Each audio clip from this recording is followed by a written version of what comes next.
আমরা শান্তি খুঁজতে তাবিজখানায় যাই, কিন্তু শান্তির পথ সেটা ভুলে গেছি। আমরা বরকত খুঁজতে তাবিজখানায় যাই, কিন্তু বরকতের পথ আল্লাহ আমাদের উন্মুক্ত করে দিয়েছেন, সেই রাস্তা আমরা ভুলে গেছি। এই জন্য আমাদের আজকে অর্থনৈতিক জীবনে ইসলামকে বুঝিনি বলে, ইসলামের আলো বাস্তবায়ন করেনি বলে আজকে ভিন্ন ধর্মাবলম্বীদের পেতে দেওয়া চক্রান্তের জাল, যেটাকে সুদ বলা হয়, আজকে যেটা লটারি, আজকে যেটা ঘুষ, আজকে যেটা হারাম পন্থা, অবৈধ অর্থ, সেগুলোর প্রতি আমাদের হৃদয় মন চলে গেছে। আমরা দিনের পথ থেকে সরে যাচ্ছি। এখানে বসে আক্রমণ করার নাম হজ না। ডক্টরের কাছে গেলে ডক্টর যেমন রোগ নির্ণয় করবে, তার সাথে সাথে ওই রোগের নিরাময়ের জন্য তার উপযুক্ত ঔষধটাও ডক্টর লিখে দেবে। কথা বলতে পারছেন না? একজন আলেম উঠে সমাজের মানুষের শুধু দোষ ত্রুটি বর্ণনা করবে, কাউকে নিয়ে অট্টহাসি করবে, আর আপনি পাশ থেকে হেসে বলে দেবেন হুজুর হেবি দিল। এটা সমাধান না। মানুষ মাত্র ভুল হতেই পারে। আমার জীবনে একটা ভুল থাকলে আপনার জীবন আর একটা আছে। এখানে বসেছি ইসলামের জন্য, কাউকে আক্রমণ নয়, কাউকে আঘাত নয়। এখানে বুকে টেনে তার ভুলটাকে বুঝিয়েও দিতে হবে, আর ভুল থেকে যাতে দিনের পথে ফিরে আসতে পারে তার সমাধানটাও তাকে সহজে মাথায় ঢুকে দিতে হবে। কথা ঠিক না বেঠিক? আজকে আলোচনা করব প্রথম ধাপে সংসার আর দ্বিতীয় ধাপে সম্পদ। ইনশাআল্লাহ বলেন ইনশাআল্লাহ। এই জন্য একটু ওয়াজের ভিত তৈরি করে নিলাম। অল্প কথায় ওয়াজ বোঝানো যাবে, আর অল্প কথায় ওয়াজ বোঝা যাবে ইনশাআল্লাহ।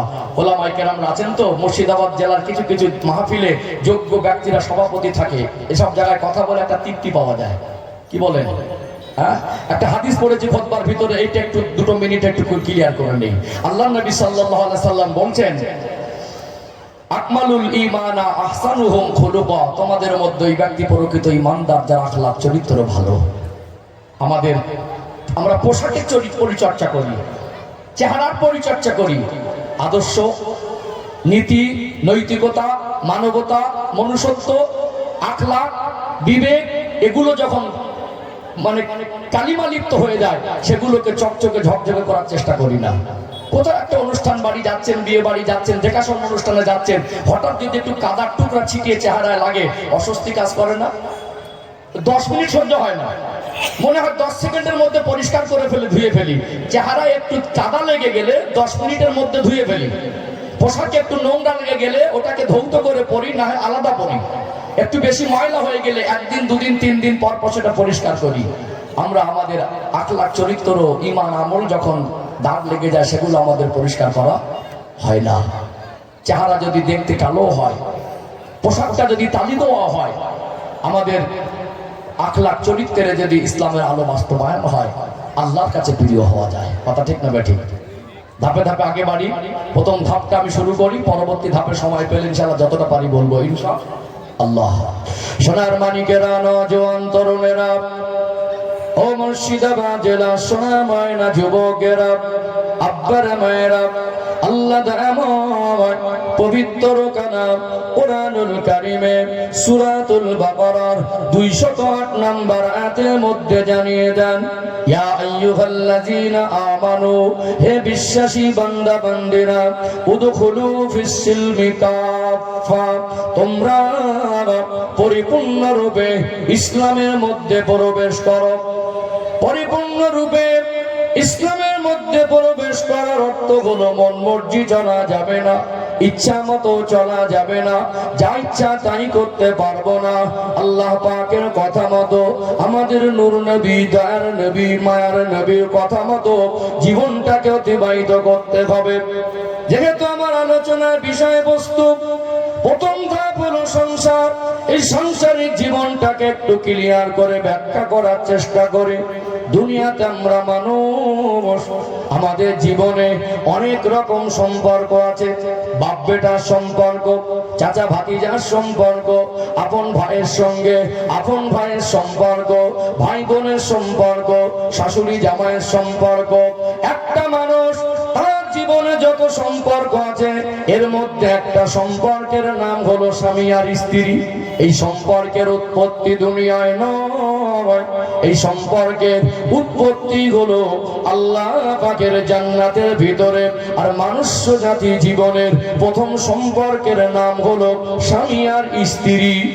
প্রথম সম্পর্কের নাম একটু ক্লিয়ার করে দেই।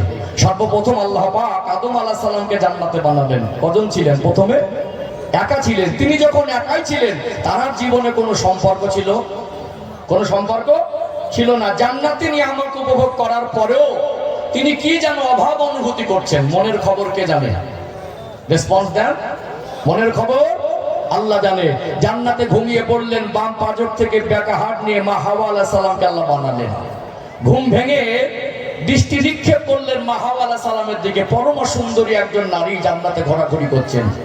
তিনি মনে মনে করছেন, আমার রব তিনি এত মহান, আমার মনের অবস্থানকে তিনি বুঝে হয়তো আমার জন্য বানিয়েছেন। মা হাওয়া আলাইহিস সালামকে আল্লাহ অতি সুন্দরী করেছিলেন। মানুষ জাতির মধ্যে সব থেকে সুন্দর চেহারা করেছিলেন আল্লাহ পাক আমাদের প্রিয় নবীর। আর নারী জাতির মধ্যে মা হাওয়া আলাইহিস সালামকে আল্লাহ সুন্দরী বানিয়েছিলেন। তো আল্লাহ পাকের নবী আদম আলাইহিস সালাম মনে মনে করছেন, আমার রব আমার মনের অবস্থান বুঝে আমার জন্য হয়তো বানিয়েছেন। আল্লাহ পাক আওয়াজ দিয়ে বললেন, আদম আপনার জন্যই বানিয়েছি, তবে কোনো হালাল না। আপনার সঙ্গে বিবাহ বন্ধন আবদ্ধ করিয়ে দেব, আর আপনার হালাল স্ত্রী হবে, একসঙ্গে সময় কাটাবেন। বিবাহ দিলেন কোথায়? জান্নাতের মধ্যে। যতদিন জান্নাতে বসবাস করেছিলেন তাদের কোনো সন্তান ছিল না। দুনিয়ায় তারা স্বামী স্ত্রী সম্পর্ক ব্যতীত কোনো সম্পর্কের উৎপত্তি হয়নি। দুনিয়া থেকে আল্লাহ জান্নাত থেকে দুনিয়ায় নামিয়ে দেওয়ার পরে যত সম্পর্ক সব দুনিয়ায় হয়েছে। একটা সম্পর্কের উৎপত্তি ওটা আল্লাহ জান্নাতে। এটা মানুষ্য জাতির সৃষ্টির সূচনা লগ্নে আল্লাহ পাক প্রথম সম্পর্ক হিসেবে স্বামী স্ত্রীর সম্পর্ক দিলেন। জোরে বলুন সুবহানাল্লাহ। কি মনে হয় গুরুত্ব আছে না নেই? আছে না? সময় গড়ানোর সাথে সাথে বিষয়টা একদম পানির মতো পরিষ্কার হয়ে যাবে ইনশাআল্লাহ। ও ভাইজানেরা, মুর্শিদাবাদ জেলার সোনারমানিক যুবকেরা, আব্বার মায়েরা, একটা বাবার মা যদি মনে করে আমি আমার সন্তানকে, সে ছেলে হোক আর মেয়ে হোক, সব থেকে বেশি ভালোবাসি, আমি আমার সন্তানকে এত বেশি ভালোবাসি, পৃথিবীর কোনো বাবা মা এত বেশি ভালোবাসতে পারে না। তারপরেও ওই বাবার মা যদি সন্তানের জন্য ডায়মন্ড হীরার ইট দিয়ে বিল্ডিং বানিয়ে দেয়, সব থেকে দামি গাড়ি কিনে দেয়, সব থেকে দামি খাবার খাওয়ায়, সব থেকে দামি পোশাক পরায়, আর যদি দাবি করে আমি আমার সন্তানকে পৃথিবীর সব থেকে বেশি ভালোবাসি, আমি যতটা ভালোবাসি অন্য কোনো বাবা মা ততটা ভালোবাসতে পারে না। আল্লাহ দয়াময় এই বাবা মার ভালোবাসা সন্তানের ভালোবাসা আলাদা রকম দিলেও একটা নির্দিষ্ট সময়ে মানুষ্য জাতি জীবনের একটা বৈশিষ্ট্য হলো আল্লাহ নির্দিষ্ট সময় যৌবন দেন। সে ছেলে হোক আর মেয়ে হোক, আল্লাহ যখন তাদের যৌবন জীবন দেবেন, বাবা মা যতই ভালোবাসা দিক না কেন, যতই সম্পদ তার হাতে দিক না কেন, বাবা মা চাইলে যৌবন জীবন একটা সময় ছেলের জন্য স্বামী স্ত্রী সম্পর্কে জড়ানো, স্নেহ হোক আর ছেলে হোক, এই বিবাহ বন্ধনে আবদ্ধ হওয়ার প্রয়োজন হবে। বাবা মা চাইলে তাদের জীবনের সব অভাব পূরণ করতে পারবে না। পারবে কি? অভাব পূরণ করতে পারবে না। তার দাম্পত্য জীবন, এই সম্পর্কটা আল্লাহ কেন জান্নাতের মধ্যে উৎপত্তি করার কত গুরুত্বপূর্ণ আর একটা বিষয় বলে আরেকটু পরিষ্কার হবে ইনশাআল্লাহ। ও ভাইজানেরা, মুর্শিদাবাদ জেলার সোনারমানিক যুবকেরা, আব্বার মায়েরা, পৃথিবীতে এই সম্পর্কটা এত গুরুত্বপূর্ণ সম্পর্ক। যদি এই সম্পর্ক আমার আল্লাহ না দিতেন, যদি এই সম্পর্ক মানুষের ভিতরে না থাকতো, দুনিয়ার মানুষ তাদের জীবনটা পেরেশানির মধ্যে পড়ে থাকতো। একটা মানুষ, একটা মহিলার বয়স যদি 40 বছর হয়, ওই মহিলার জীবনে যদি বিবাহ শাদীর সিস্টেম আল্লাহ মানুষ্য জাতির মধ্যে না দিতেন, 40 বছর বয়সে যৌবন জীবনের প্রয়োজন মেটানোর জন্য যদি 200 পুরুষ বা 300 পুরুষের সঙ্গে তার সম্পর্ক হতো, ফিজিক্যাল সম্পর্ক, যদি 4টে বা 5টা সন্তানের মা হতো, বলুন তো এই সন্তানগুলোর আসল বাবাকে এটা খুঁজে পেতে গেলে জীবনের অর্ধেকটা সময় নাজেহাল হয়ে যেতে হতো কি হতো না? হতো না? কত গুরুত্বপূর্ণ সম্পর্ক দেখুন। আল্লাহ এই সম্পর্কের উৎপত্তি জান্নাতে করালেন, এমনি নয়, এটা জীবনে একটা গুরুত্বপূর্ণ সম্পর্ক। যদি আল্লাহ এই বিবাহ বন্ধনে আবদ্ধ সম্পর্ক না দিতেন, এটা একমাত্র হালাল পন্থা, দাম্পত্য জীবনের পবিত্রতা বজায় রাখার পথ, এটা যদি আল্লাহ না দিতেন, গোটা দুনিয়ার মানুষ তার জীবনের অর্ধেকটা সময় পেরেশানির মধ্যে থাকতো। কার সন্তান কাকে বাবা বলতো, আর কার সম্পদে কে ভাগ বসাতো, এই হিসাব মিলাতে মিলাতে দুনিয়ার মানুষ তার জীবনের অর্ধেকটা সময় গালি হয়ে যেত, জীবন গালি হয়ে যেত না? বাপকে পেয়েছেন বলে বাবার সম্পত্তির ভাগ পেয়েছেন, অন্য একটা সন্তান এসে বলতো আপনি আমার বাবা, ভাগ আমাকে দেন। আরেকজন এসে মারামারি করে বলতো না তুমি আমার বাবার সন্তান না, তুমি সরে যাও, আমার বাবা এটা। মারামারি হতো না? কি মনে হয়? বাবাকে পেলেন বলে দাদুকে পেলেন, বাবাকে পেলেন বলে চাচাকে পেলেন, বাবাকে পেলেন বলে মামাকে পেলেন, বাবাকে পেলেন বলে ভাইকে পেলেন। ঠিক বলছি না ভুল বলছি? ভাইপোকে পেলেন। এটা একটা গুরুত্বপূর্ণ সম্পর্ক। ইসলামকে উপর থেকে বুঝলে হয় না, মাঝে মাঝে একটু গভীরতায় পৌঁছানোর চেষ্টা করতে হয়। কথা ঠিক না বেঠিক? ও ভাইজানেরা, সোনার মানিক যুবকেরা, আব্বারা মায়েরা, এই সম্পর্কের গুরুত্ব আল্লাহ পবিত্র কালাম কোরআনুল কারীমের মধ্যে পৃথিবীর মানুষকে বুঝিয়ে দিলেন। আল্লাহ পাক বলেন হুন্না লিবাসুল লাকুম ওয়া আনতুম লিবাসুল লাহুম। আমার আল্লাহ এই দাম্পত্য জীবনের শিক্ষার গুরুত্ব পৃথিবীর মানুষকে বোঝাচ্ছেন। আল্লাহ পাক পৃথিবীবাসীকে বলেন, ও দুনিয়ার মানুষ, আমি আল্লাহ জানিয়ে দিলাম স্ত্রী হলো স্বামীর জন্য পোশাক স্বরূপ, আর স্বামী হলো স্ত্রীর জন্য পোশাক স্বরূপ। 300 টাকা দিয়ে একটা পোশাক কিনতে পাওয়া যায়। অলংকার জুয়েলারি দোকানে যাবেন, 300 টাকা দিয়ে সোনার অলংকার কিনতে পাবেন না। আমার আল্লাহ কোরআনুল কারীমে এই গুরুত্বপূর্ণ সম্পর্ককে কেন পোশাকের সঙ্গে তুলনা করেছেন একটু জানতে মন চায় কি যায় না? দুনিয়ায় কত দামি দামি বস্তু আছে, গোল্ড আছে, ডায়মন্ড আছে, দুনিয়ায় কত দামি দামি গুরুত্বপূর্ণ বস্তু আছে। এই দাম্পত্য জীবনের সম্পর্ককে আল্লাহ হীরা সোনার সঙ্গে তুলনা করলেন না, আসমান জমিনের সঙ্গে তুলনা করলেন না, পাহাড় সাগরের সঙ্গে তুলনা করলেন না, চাঁদ সূর্যের সঙ্গে তুলনা করলেন না। কেন পোশাকের সঙ্গে তুলনা করেছেন? অবাক হয়ে যাবেন। আমার আল্লাহর কথা কত দামি, কোরআনকে বুঝলে মানুষের জীবন কত সহজ হয়। দুনিয়ায় পোশাক আমাদের জীবনের এমন একটা গুরুত্বপূর্ণ জিনিস, পোশাক ছাড়া মানুষের জীবনের ইজ্জত আব্রু যেমন হেফাজত হয় না, সে ছেলে হোক আর মেয়ে হোক, দাম্পত্য জীবনে আবদ্ধ হওয়া ছাড়া তাদের জীবনের পবিত্রতা বজায় রাখা পসিবল, সম্ভব নয়। সম্ভব হবে?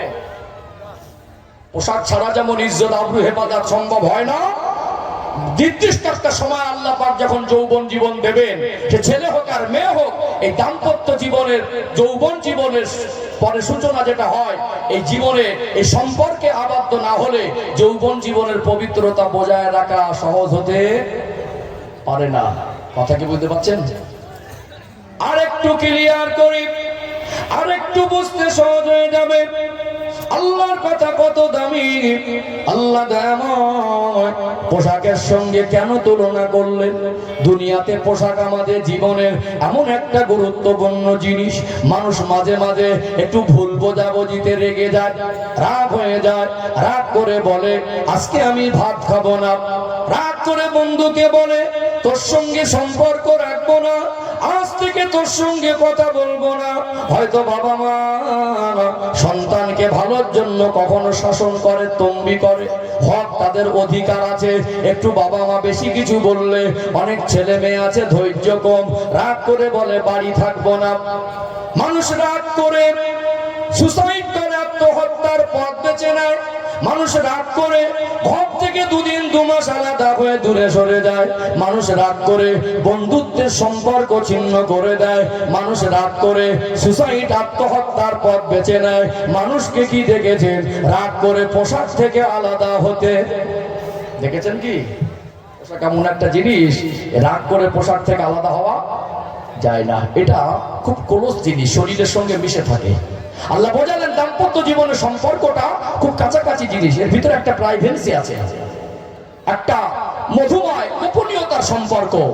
যদি একটা মানুষ বিবাহ বন্ধনে আবদ্ধ হওয়ার পরে স্বীকৃতি দিল যে আপনি আমার স্ত্রী, আর স্ত্রী স্বীকৃতি দিল আপনি আমার স্বামী, যদি 20 বছর 30 বছর দূরে দূরে থাকে, একে অপরে আলাদা থাকে, তারপরেও যৌবন জীবনের পবিত্রতা বজায় রাখা সম্ভব নয়। পোশাক যেমন অত্যন্ত শরীরের কাছের জিনিস, এই সম্পর্কটা একটা গুরুত্বপূর্ণ কাছের জিনিস। আল্লাহ পাক এই জন্য পৃথিবীর মানুষকে বোঝালেন এই সম্পর্কটা হলো পোশাকের ন্যায়। কিসের ন্যায়? কথা বুঝতে পারছেন না? চলুন আমাদের রাসূল কি বলেছেন, আমরা শান্তির তাবিজ খুঁজতে যাই। ইসলামের পথেই আছে শান্তি, সুন্নাহর অনুসরণে আছে শান্তি, কোরআনের আলোয় জীবন আসলে ওই জীবনে আল্লাহ শান্তি আর সম্মান দুটো জিনিস উপহার দেয়। জোরে বলুন সুবহানাল্লাহ। আমার রাসূল কি বলেছেন আমি একটু ক্লিয়ার করে আল্লাহর কথা বলেছি, রাসূলের কথা দু চার লাইন বলি, না বললে আলোচনাটা পরিষ্কার হবে না ইনশাআল্লাহ। বুঝতে পারছেন আলোচনা? একটু সময় দেন, একটা লাইন ধরে যাচ্ছি তো, পাট পাট করে আমি কেটে কাটা করে বলে অভ্যস্ত, ইনশাআল্লাহ সহজে বুঝে আসবে। ও ভাইজানেরা, সোনার মানিক যুবকেরা, আব্বারা মায়েরা, নবী আমার একবার জীবনে হজ করেছিলেন। আল্লাহ নবীর ইন্তেকালের কয়েক মাস আগে হুজুর আমার হজ করতে গিয়ে আরাফা ময়দানে জাবাল রহমাত পাহাড়ের পদদেশে দাঁড়িয়ে আল্লাহ নবী লক্ষাধিক সাহাবার সামনে ভাষণ দিয়েছিলেন। ওই বিদায় হজের ভাষণ শিরোনামে সিরাতের কিতাবের মধ্যে উল্লেখ করা হলো, ওই দিন নবী আমার এত গুরুত্বপূর্ণ কথা বলেছিলেন, এমন গুরুত্বপূর্ণ খুতবা প্রদান করেছিলেন, যেটাকে সিরাতের কিতাবে বিদায় হজের ভাষণ শিরোনামে লেখা হলো। প্রত্যেকটা লাইন, প্রত্যেকটা সেন্টেন্স, প্রত্যেকটা বাক্য, প্রত্যেকটা ওয়ার্ড এত দামি। আর যারা ইসলামকে নিয়ে গবেষণা করছেন তারা বলছেন আমার আপনার নবী, দয়ার নবী বিদায় হজের ভাষণে যে কথাগুলো বলেছিলেন, যদি পৃথিবীর কোন রাষ্ট্রের সংবিধান করে দেওয়া হয় ওই রাষ্ট্রেও শান্তি কায়েম হয়ে যাবে। কত গুরুত্বপূর্ণ কথা, বিষয়টা বিস্তারিত বলার অবকাশ নেই, যেহেতু আমার আলোচনা বিষয়বস্তু ভিত্তিক। একটু ক্লিয়ার করে নবী আমার সেই দিন সাহাবাদেরকে বয়ানের মধ্যে, বিদায় হজের ভাষণের মধ্যে বলতেছিলেন, সাহাবীরা আমি রাসূলুল্লাহ আপনাদের জানিয়ে দিলাম, স্ত্রীদের সম্পর্কে সতর্ক করে দিলাম। স্ত্রীদের ক্ষেত্রে আপনারা স্মরণ রাখবেন আল্লাহ দয়াময় যে সম্পর্ক দিয়েছেন, স্বামী স্ত্রী এমন এক সম্পর্ক আল্লাহ নবী জানিয়ে দেন, একজন স্বামী স্ত্রীকে সে নিজে যেমন খাবে স্ত্রীদের তেমন খাওয়াবে, নিজে যেমন পড়বে স্ত্রীদের তেমন পড়াবে, স্ত্রীদেরকে চাকরানি কাজ কর্নেওয়ালি বাড়ির দাসী মনে করতে পারবে না। নবী আমার বলেন, স্বামীর যদি স্ত্রীর উপরে হক থাকে, স্ত্রীরও স্বামীর উপরে হক আছে। আল্লাহ নবী সুখে থাকার তাবিজ দিলেন। আমি একটু বিষয়টা ক্লিয়ার করলে পরিষ্কার হয়ে যাবে। নবী আমার দাম্পত্য জীবনে যাতে সুখ শান্তি হয়, আল্লাহ নবী পৃথিবীর মানুষকে শান্তিতে থাকার জন্য তার দাম্পত্য জীবনের বাস্তবতাকে উদাহরণ করে রেখে গেলেন। নবী আমার সাহাবাদের বলতেন, স্ত্রী স্বামীর এমন এক সম্পর্ক, এক পাত্রে খাবার খাওয়া, এক বালিশে মাথা দিয়ে ঘুমানো, কখনো কখনো একে অপরের মুখে আদর করে খাবার উঠিয়ে দেওয়া, এটা হলো সুন্নাত। ওই পরিবারে আমার আল্লাহ শান্তি বর্ষণ করে দেন। জোরে বলুন সুবহানাল্লাহ। অনেক সময় কি হয়, অনেক অর্থ সম্পদ আছে, গরিবের মেয়ে দেখতে সুন্দরী বলে বিবাহ করেছে, সেক্ষেত্রে এই স্বামীর বাড়ির যে শ্বশুর বাড়ির লোকজন তারা অনেক সময় বিভিন্ন রকম কটূক্তি করে, কথার দ্বারা আক্রমণ করে।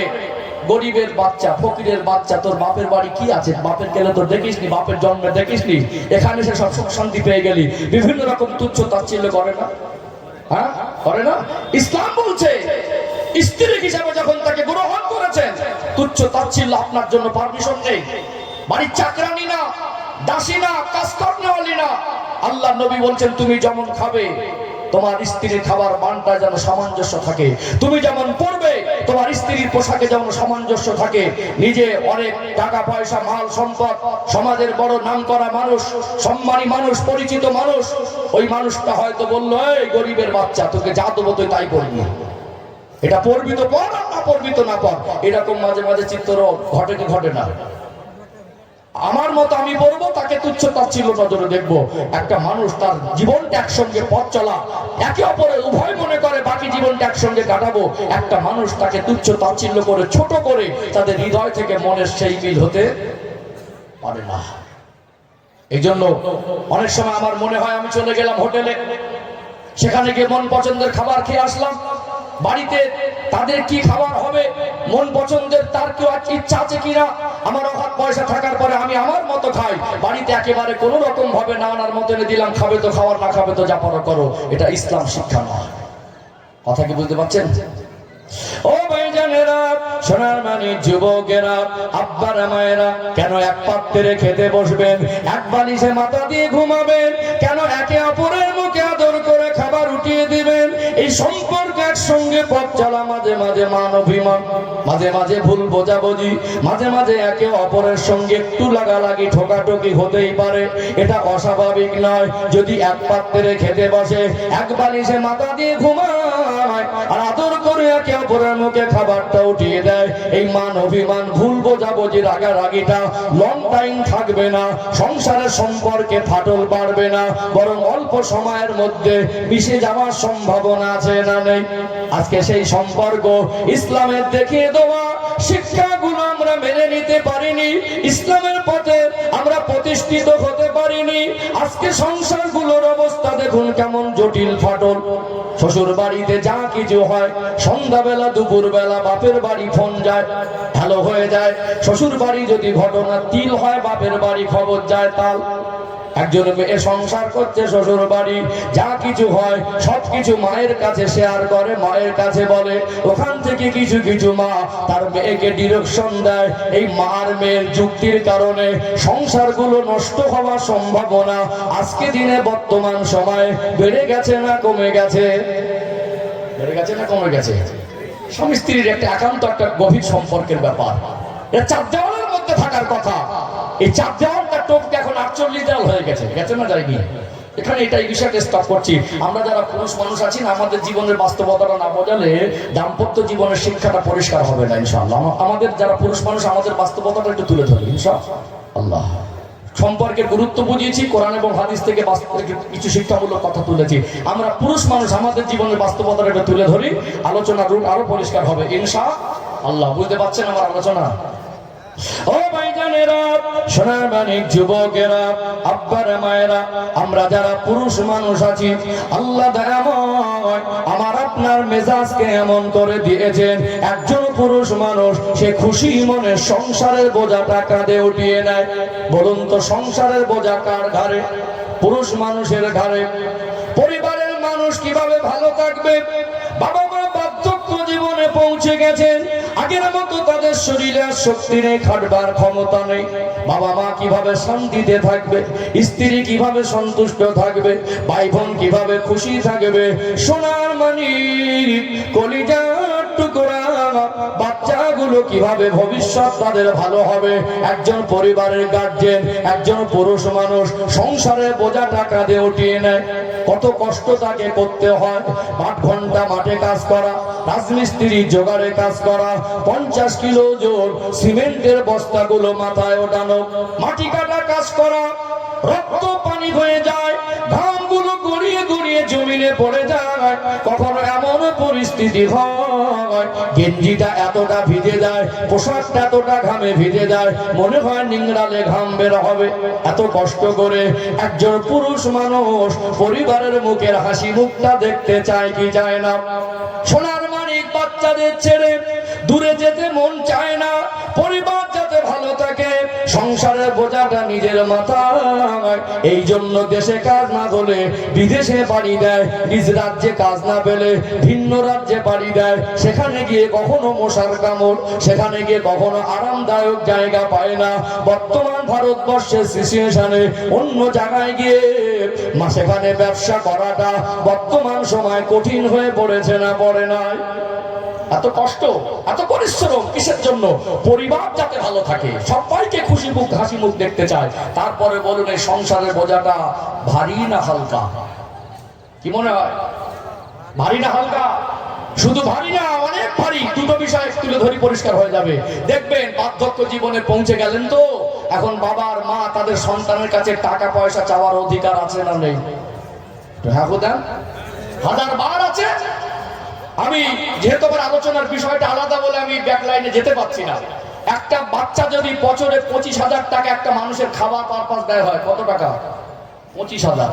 50 টাকা তো একদিনে 3 বেলা খাওয়া হবে না, হবে কি? আমাদের বাচ্চারা 30 টাকা খেয়ে নেয়। 50,000 টাকা যদি 50 টাকা হিসাব করেন, তাহলে মাসে হবে 1,500, বছরে হবে 18,000। ওই 18,000 50 টাকায় হয় না। খুব নিম্ন যদি ধরি তো 25,000-এর নিচে আসবে না। এই 25,000 যদি পার বছরে একটা বাচ্চার পিছনে খাওয়া পারপাস শুধু ব্যয় হয়, তো 20 বছর বাবার হোটেলে যে খেয়েছে একটা বাচ্চা 5 লাখ টাকা খেয়ে বসে আছে। ক লাখ টাকা? 5 লাখ। এখন ছেলে বড় হয়েছে তো বাবার মুখের উপর তর্ক করে বলে আমার জন্য কি করেছো? তোমার ওই বাবা রক্ত পানি করে গায়ের ঘাম ঝরিয়ে ভ্যান চালিয়ে ঠেলা গাড়ি চালিয়ে দেশে ছেড়ে বিদেশে পড়ে থেকে মশার কামড় খেয়ে রাজমিস্ত্রির জোগাড়ে কাজ করে মাটি কোপানো কাজ করে তার জীবনের রক্ত পানি করে তিনটে সন্তানের পিছনে কমের উপরে শুধু খাওয়া পারপাস গেছে 15 লক্ষ টাকা। যে বাবা মা তার জীবনের সুখ শান্তি উজাড় করে দিয়ে সন্তানদের জন্য সন্তান কিভাবে ভালো থাকবে তার জীবনের শেষ নিঃশ্বাস পর্যন্ত সন্তানকে ভালো রাখার স্বপ্ন দেখে, সন্তানকে ভালো রাখার প্রতিজ্ঞাবদ্ধ হয়, সন্তানকে ভালো রাখার চিন্তায় মশগুল থাকে, তিনি হলেন সন্তানের বাবা। কথা ঠিক না বেঠিক? এখন বলে কি করেছো? সেই সন্তান আজ বড় হলো, বাবা মা কষ্ট করে তাকে মানুষ করলো, শুধু খাওয়ালো না, পোশাক কিনে দিল, শুধু পোশাক দিল না, অসুস্থ হলে চিকিৎসা দিল, শুধু চিকিৎসা দিল না, একটা বাচ্চার লেখাপড়া শেখানোর জন্য একটা বাবা অনেক সময় ঋণের বোঝাটাও কাঁধে উঠিয়ে নিল। আজ বাবা বার্ধক্য জীবনে পৌঁছে গেছে, অসুস্থ হলে ঔষধ কেনার জন্য 200 টাকা চাওয়ার অধিকার আছে না নেই? ছেলেটাকে বললো, কোচি বাবা আগের মতো তো শরীর সুস্থ নয়, 200 টাকা দেন ঔষধ কিনবো। এখন আমাদের ঘরে কিছু ডেঞ্জার বৌমারা আছে, স্বামী তার বাবাকে পয়সা দিলে ওদের বুক ফেটে যায়। আছে না নেই? একটু রেসপন্স দেন। আছে না নেই? এই ছেলেটা ওর স্ত্রীর কাছে ভয় করে, বাবাকে টাকা দিচ্ছি যদি লুকিয়ে দেয় 200 দিলে স্ত্রী মনে করবে 5টা দিয়েছে, একটু মানে স্লো ইমোশনে ঝাড়াটা মারতো, যদি মানে বোঝে যে 500 টাকা দিয়েছি একটু কড়া করে ঝাড়া মারবে। চিন্তা ভাবনা করে দেখছে অশান্তি যদি একটু বেশি হয় তো ওয়াইফকে স্ত্রীকে বলছে রাতের বেলায় দেখো আব্বাকে 200 টাকা দিও। সে ভদ্রলোকের মেয়ের মনটা এত বড়, সকালবেলা 200 টাকাটা হাতে নিয়ে মনে মনে করছে বুড়োটা শুধু টাকা টাকা টাকা টাকা করে, এ কবে মরবে তা কি জানি, মনে মনে করছে। গিয়ে একটা ঝাড়া মেরে, আব্বা তোমার ছেলে 200 টাকা দিয়েছে। আছে না নেই? এমন করছে যেন বাপের বাড়ি থেকে এনে দিচ্ছে। সন্তানের উপার্জনে বাবার হক আছে না নেই? জোরে বলেন। তারপরে একটা মানুষ, পুরুষ মানুষ সংসারের বোঝা ঘাড়ে, এই বাবা 200 টাকা চেয়েছে, তার চাওয়ার হক আছে। যদি সময় মতো দিতে না পারেন না, আব্বার মনে হবে ছেলেটা এখন বড় হয়ে গেছে, আব্বাকে আর চেনে না। বলবে না? বলবে না? অসন্তুষ্ট হয়ে যাবে। মা হয়তো বলবে, কোচি এই সপ্তাহে এক জামাই বাড়ি আমি যাব, সেখানে গেলে আমার নাতিপুতি আছে, মিষ্টি মিঠাই একটু খাবার টাবার নিয়ে যেতে হয়, গাড়ি ভাড়া আছে, আমাকে আসতে হবে, আমাকে 100-5 টাকা দে না বাবা। আপনি যদি দিতে পারেন তো ভালো, না তো মার মনে হবে যে এখন ছেলেকে বিবাহ দিয়েছি, বৌমা চিনেছে, আর মাকে চিনতে পারছে না। বলবে কি বলবে না? হ্যাঁ কোথা একটা পুরুষ মানুষ এত কষ্ট করার পরেও পরিবারের মানুষের মন তোলা কি সহজ? স্ত্রী হয়তো একটা আবদার করলো, আমাকে এই জিনিসটা এনে দেন, সময় মতো যদি এনে দিতে পারেন তো ভালো, না তো মনে হবে ম্যাজিক জানে। মুখটা ছিল 2 কিলো, 4 কিলো ভার করে নেবে, ঝাড়া মেরে বলবে তোমার আব্বা চাইলে তোমার কাছে থাকে, তোমার মা চাইলে তোমার কাছে থাকে, তোমার ভাই বোন চাইলে তুমি দিতে পারো, আমি যখনই চাই তোমার কাছে থাকে না, তোমার সংসারের জীবনে সুখ শান্তি বলে কিছু পেলাম না। একটা ঝাড়া মেরে দেয় কি দেয় না? হ্যাঁ মনে হবে ম্যাজিক জানে। মুখটা 2 কিলো ছিল, 4 কিলো হয়ে গেল। ওহ কি কঠিন। একটা পুরুষ মানুষটিকে বুঝতে চায় না, তার জীবনের মুহূর্তগুলো কত কষ্টের ভিতর থেকে অতিবাহিত করে। বাড়ি ফেরে গেঞ্জিটা ঘামে ভিজে থাকে, এই সন্তান, পরিবার, বাবা মা, স্ত্রী, ভাই বোন সবাইকে সে খুশি দেখতে চায়। এর জন্যই তো মানুষটা 8 ঘন্টা টানা রোদে কাজ করে, অন্যের বাড়ি মজদুরি করে, মাটি কোপানো কাজ করে, দেশে কাজ না হলে বিদেশে ছুটে চলে যায় পরিবারকে ভালো রাখার জন্য। এত কষ্ট করে অনেক সময় পরিবারের মন পাওয়া যায় না। এখন আমাদের তরুণ সমাজ, আমি আমার ভাইদের, বাবাজিদের, মুরব্বীদেরকে বিনীতভাবে বলি, সাবধান হন, সচেতন হন। যেভাবে আমরা দায়িত্বহীন হয়ে পড়েছি, যেভাবে আমরা আমাদের সন্তানদের ক্ষেত্রে দিনের পথে প্রতিষ্ঠিত করার যে দায়িত্বগুলো আমাদের উপর ইসলাম দিয়েছে, যেভাবে আমরা সেই দায়িত্ববোধটুকু ভুলে গেছি, এর কারণে অধিকাংশ আমাদের তরুণ সমাজ গাঁজার মধ্যে ডুবে গেছে। এদের আখলাকে, আদর্শের, চরিত্রে, লেবাসে, পোশাকে ছাট কাটে, সুন্নাহর জামান্য জাররা লেস পাওয়া যায় না। এদের মাথায় এখন ঢুকেছে মোবাইল, মাথায় ঢুকেছে পাবজি গেম, মাথায় ঢুকেছে ফ্রি ফায়ার গেম, মাথায় ঢুকেছে এদের ফেসবুক, মাথায় ঢুকেছে এদের নাটক, মাথায় ঢুকেছে এদের সিনেমা, মাথায় ঢুকেছে এদের খেলা। আজকে যদি আপনি বাবার মা সচেতন না হন, এখনো সময় আছে, তাদের হাত ধরে যদি মসজিদে নিয়ে যাব অভ্যস্ত না করতে পারি, আগামী দিন কিন্তু এর থেকে কঠিন পরিস্থিতি আমাদের দেখতে হবে। সেই দিনের অপেক্ষা। ঠিক বলছি না ভুল বলছি? এখন ছেলেগুলো, যুবকগুলো কতটা নিচে নেমে গেল। এই দোষটা তো শুধু তার নয়, তার যদি 40টা গালাগালি মুখস্থ থাকে, আপনি বাবার মা তাকে 4টে কলেমা কেন মুখস্থ করাননি? আফসোস হয়, ছেলেটাকে 20 বছর ধরে মানুষ করলেন, সেই ছেলেটার ছবি নিয়ে বিবাহের সময় ঘুরছেন, ছেলে দেখেছে হিরোর মতো লাগছে, অথচ ছেলেটা দেখা যাবে গালাগালিতে হিরো, গেম খেলায় হিরো, বিড়ি খাওয়ায় হিরো, তেরেঙ্গা খাওয়ায় হিরো, ওকে সূরা ফাতিহা বলতে পারে না। আপনি একজন অপদার্থ বাবা, একজন অযোগ্য বাবা। আপনার দায়িত্ব শুধু পোশাক কিনে দেওয়া, এইটুকু শেষ নয়। আপনি তার পোশাক দিয়েছেন, এটা দায়িত্ব মনে করেছেন। তাকে ইংরাজি শিখিয়েছেন, বাংলা শিখিয়েছেন, এটা দায়িত্ব মনে করেছেন। অসুস্থ হলে চিকিৎসা দিয়েছেন, এটা দায়িত্ব মনে করেছেন। পেটে ক্ষুধা থাকলে বাচ্চা কষ্ট পাবে, তাকে খাবার দিতে হবে, এটা দায়িত্ব মনে করেছেন। জাহান্নাম থেকে বাঁচানোর জন্য তাকে দ্বীনের শিক্ষাটা দিতে হবে, এই দায়িত্বটা আপনার মাথায় ঢুকলো না। আপনার সন্তানকে 20 বছর ধরে তাকে নামাজ সহি করে কিভাবে পড়তে হয় শেখালেন না, জানাজা কিভাবে পড়তে হয় শেখালেন না। দুটো বাচ্চা আমানত আপনার কাছে, আপনার সন্তান, আপনার যতটা দায়িত্ব অন্য কারো অতটা দায়িত্ব না। আপনার সন্তান আপনি যতটা শাসন করার অধিকার রাখি, অন্য কেউ অতটা রাখে না।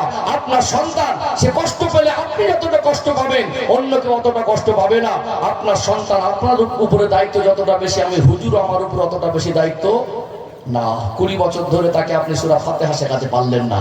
সারা গ্রামের মানুষ 2000 মানুষকে একজন হুজুরের সামনে বসে দেবেন, বছরে একটা বা দুটো জলসা দেবেন, আর হুজুরের ঘাড়ে বোঝা চাপিয়ে দেবেন, হুজুর গ্রামের মানুষকে পরিবর্তন করে দিয়ে যান। এই স্বপ্ন দেখলে সারা জীবন বাস্তবায়ন হবে? কষ্ট পাচ্ছেন মনে হয়। আজকে যুব সমাজের দিকে দেখুন, এরা মসজিদের রাস্তা চেনে না, এরা কলেমা বুঝলো না, ঈমান বুঝলো না, ইসলাম বুঝলো না।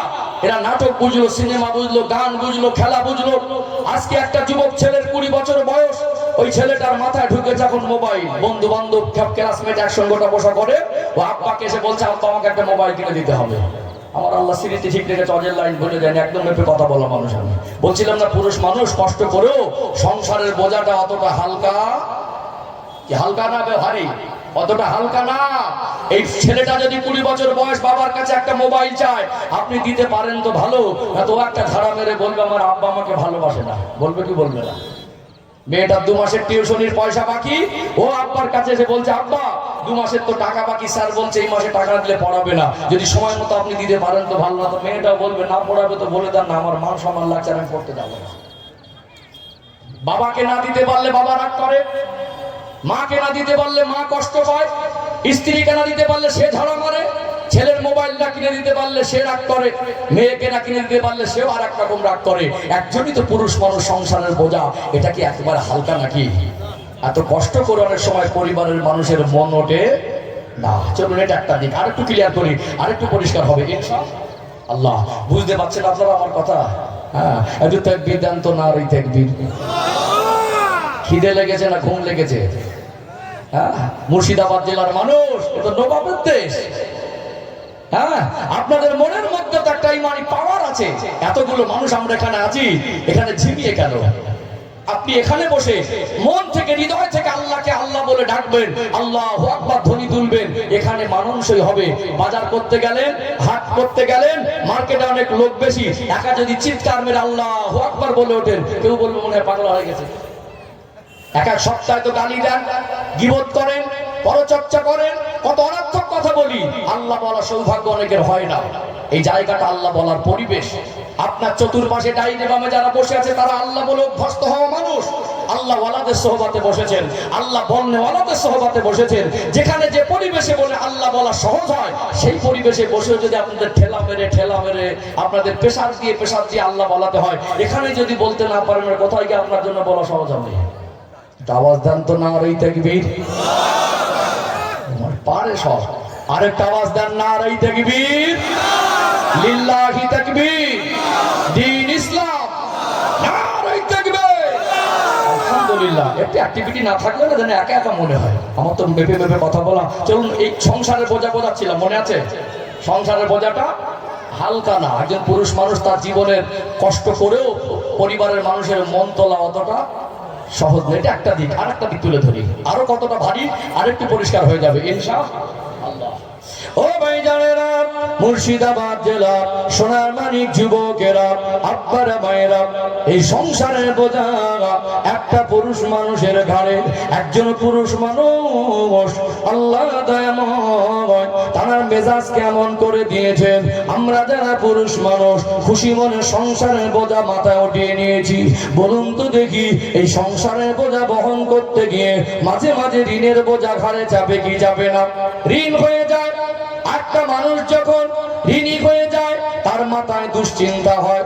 অনেক সময় পরিবারের মানুষকে সুখে রাখার জন্য মনে করেছিল একটা ব্যবসা করব। ব্যবসা শুরু করার পরে ব্যবসায় লস হয় কি হয় না? অনেক সময় দেখবেন চাষ করে চাষে লস হয়ে যায়, ব্যবসা করে ব্যবসায় লস হয়ে যায়। একটা মানুষ সংসার চালাতে গিয়ে পরিবারের মানুষের মুখে হাসি দেখতে গিয়ে ঋণের বোঝা মাথায় চেপে যায়। আবার দেখবেন কখনো কখনো একটা মানুষ রোজগার করার পরে পাওনা টাকাটা সময় মতো পায় না। এই সমাজে কিছু মানুষ আছে, চকচকে পোশাক পরে ঘুরলে কি হবে, উপরটা চকচক করলে কি হবে, তাদের ভিতরে মনুষ্যত্ব আর মানবতাটা বেঁচে নেই। দুনিয়ায় মনে করে সারা জীবন বাঁচবো, চোখ বন্ধ হয়ে গেলে এই জীবনের হিসাব আল্লাহ পাকের দরবারে দিতে হবে কি হবে না? নবী আমার সোনার জবানে বলেন, একজন মজদুরের গায়ের ঘাম শুকাবার আগে তার পাওনাটা দিয়ে দিতে হবে। আমার আপনার নবী দয়ার নবী কথাগুলো কত দামি! কেন নবী আমার গায়ের ঘাম শুকাবার আগে পাওনাটা দিতে বলেছেন? এর অনেক গুরুত্বপূর্ণ বিষয়গুলো তুলে ধরলে অবাক হয়ে যাবেন আল্লাহ নবীর কথা কতটা দামি। একটু সহজে বুঝে আসবে। কখন এমন হয় একটা সন্তান যখন অসুস্থ হয়ে যায়, বাবার কাছে যদি পয়সা না থাকে, বাবা মার মন মানে না, বাচ্চাটা বিনা চিকিৎসায় কষ্ট পাবে, আব্বা সহ্য করতে পারে না। কখনো কারোর কাছে গিয়ে হাত পেতে বলে, ভাই 2000 টাকা আমাকে ধার দে, সামনের সপ্তাহে পেমেন্ট পেলে তোকে দিয়ে দেবো। অনেকে দিতে না চাইলে কসম করে কিরে করে বলে, আল্লাহর কসম করে বলছি সামনের সপ্তাহে তোকে দেব। সন্তানের চিকিৎসার জন্য অনেক সময় ধার করতে হয় কি হয় না? হয়তো বাবা অসুস্থ, সন্তানের সঙ্গে অনেক সুসম্পর্ক, ছেলেটা তার আপ্রাণ চেষ্টা করে বাবা মার হক আদায় করার, বাবার ঔষধ শেষ হয়ে গেল, শরীরে বড় কষ্ট, সকালবেলা কাজে যাওয়ার আগে আব্বার কাছে বসেছে, আব্বার সঙ্গে দুটো কথা বলে, ছেলেটাকে বলে কোচে ঔষধ টানতে হবে। আব্বাকে কথা দিয়েছে যে আব্বা আজকে পেমেন্ট পাওয়ার দিন, আজকে যদি পেমেন্ট পেই তো সন্ধ্যাবেলা ঔষধ এনে দেবো। আপনি গরিব মানুষকে কাজ করিয়ে পয়সাটা দিলেন না, ডেটের পরে ডেট। এমন কিছু নিকৃষ্ট মানুষ আছে দেখবেন পাওনা টাকা দেওয়ার ক্ষেত্রেও হুকুমত চালায়, এখন দেব না, কি করার আছে করে নে।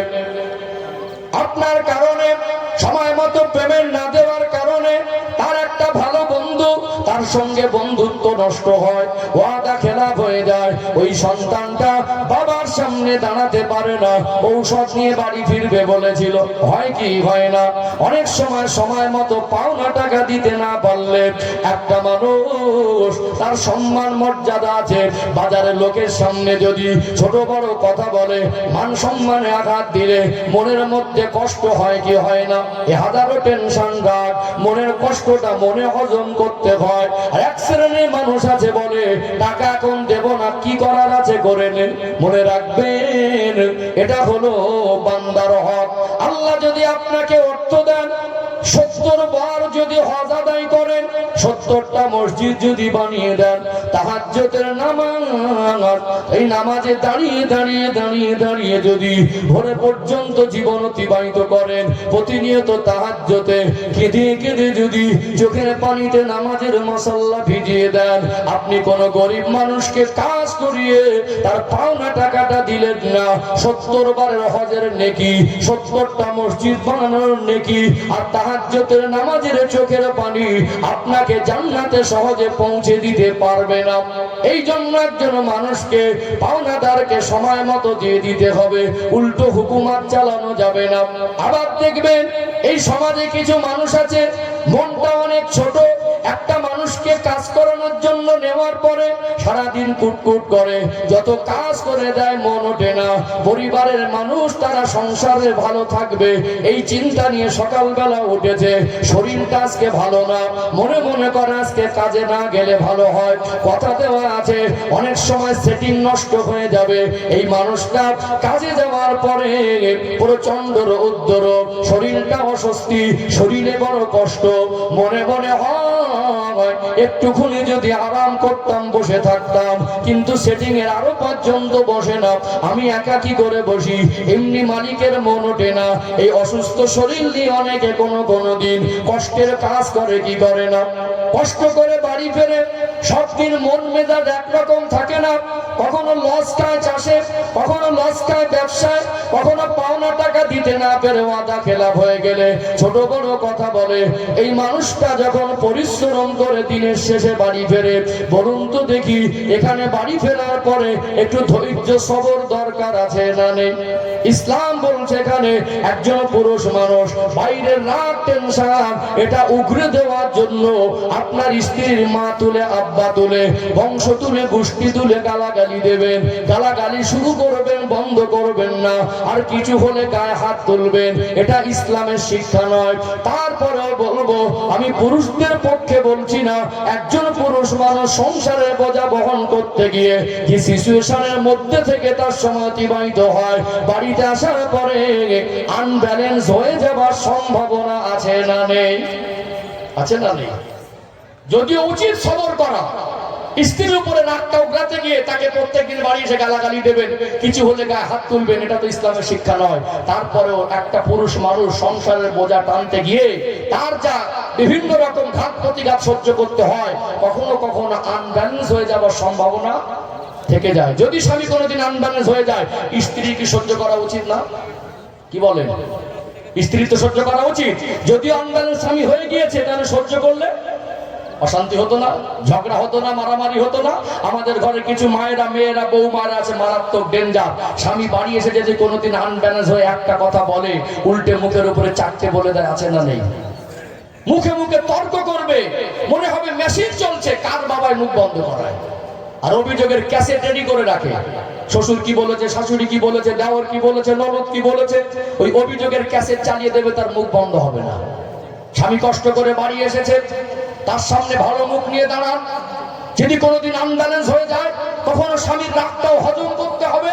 ওই মুহূর্তে তার মাথায় কি টেনশন, কি অবস্থা আছে, তার মানসিক অবস্থাটা কি, না বুঝে সুঝে ওই অভিযোগের ক্যাসেটটা যদি ওই সময় চালু করে, সংসারে শান্তি হবে। অভিযোগ থাকলে স্বামীকে হাজার বার বলার অধিকার আছে, কখনো ঠান্ডা মেজাজে, কখনো পরিস্থিতি বুঝে, কখনো যখন একান্ত ভালো মেজাজে থাকবেন, আপনার অসুবিধা সুবিধা স্বামীকে হাজারবার জানাবেন। কিন্তু কষ্ট করে বাড়ি ফিরেছে, গেঞ্জিটা নিংড়ালে ঘাম বের হবে, তখন যদি মুখে মুখে তর্ক করে, তখন যদি মেশিনের মতো মুখ চালায়, তখন যদি একটা কথা বললে চারটে উত্তর দেয়, ও তাবিজের হাসি মাথার তলা থেকে পা পর্যন্ত ঝুলিয়ে দিলে সংসারে শান্তি, আমাদের ঝগড়া বন্ধ হবে? বন্ধ হবে? বন্ধ হবে না। আমরা ইসলামের শিক্ষাগুলো আমাদের জীবনে বাস্তবায়ন করতে পারি না। অশান্তি হলে আমরা কি করি? তাবিজ খানায় চলে যাই তাবিজ আনতে। সম্মানিত ভাইরা, এখানে আমার রাসূলের জীবনের অংশ থেকে একটু দৃষ্টান্ত তুলে ধরি, তাহলে আরেকটু শিক্ষাটা পরিষ্কার হয়ে যাবে ইনশাআল্লাহ। কোরআনুল কারীমের 21 নম্বর পারা, সূরার নাম হলো সূরা আল আহজাব, আয়াত নাম্বার 21। আল্লাহ দয়াময় স্পষ্ট করে জানিয়ে দেন, লাকাদ কানা লাকুম ফি রাসূলিল্লাহি উসওয়াতুন হাসানা। আল্লাহ পাক বলেন, আমার হাবিবের মধ্যে রয়েছে তোমাদের জন্য উত্তম আদর্শ। আমার রাসূলুল্লাহ দাম্পত্য জীবনের থেকে আমরা যদি আমাদের দাম্পত্য জীবনে আদর্শ গ্রহণ করতাম, ঝগড়া মারামারি বন্ধ হয়ে যেত, ডিভোর্সের সংখ্যা কমে যেত, সংসারের ক্ষতিটা আমরা ক্ষতিগ্রস্ত থেকে বেঁচে যেতাম। আল্লাহ নবী জীবনের দাম্পত্য জীবনের একটু দৃষ্টান্ত তুলে ধরে, নবী আমার 40 বছর বয়সে নবুয়ত পেলেন। আল্লাহ পাক আমার আপনার নবী দয়ার নবীকে দিন প্রচারের দায়িত্ব দিলেন। প্রথম 3টে বছর গোপনে গোপনে দিন প্রচার করলেন। আল্লাহ পাক পুনরায় ওহী করলেন, وأنذر আশীরাতাকাল আকরাবিন। আমার হাবিব, আপনার যারা নিকটস্থ আত্মীয় আপনি তাদেরকে ভয় প্রদর্শন করুন। আল্লাহ নবীর বয়স তখন 43 বছর। আল্লাহ পাক ওয়াদা দিলেন, এতদিন প্রথম 3 বছর গোপনে দিন প্রচার হয়েছে, এবারে প্রকাশ্যে কলেমার বাণী প্রচার করেন। নবী আমার মক্কার জমিনে যখন থেকে প্রকাশ্যে কলেমার বাণী প্রচার শুরু করেছিলেন, আল্লাহ নবীর দুশমন তৈরি হয়ে গেল।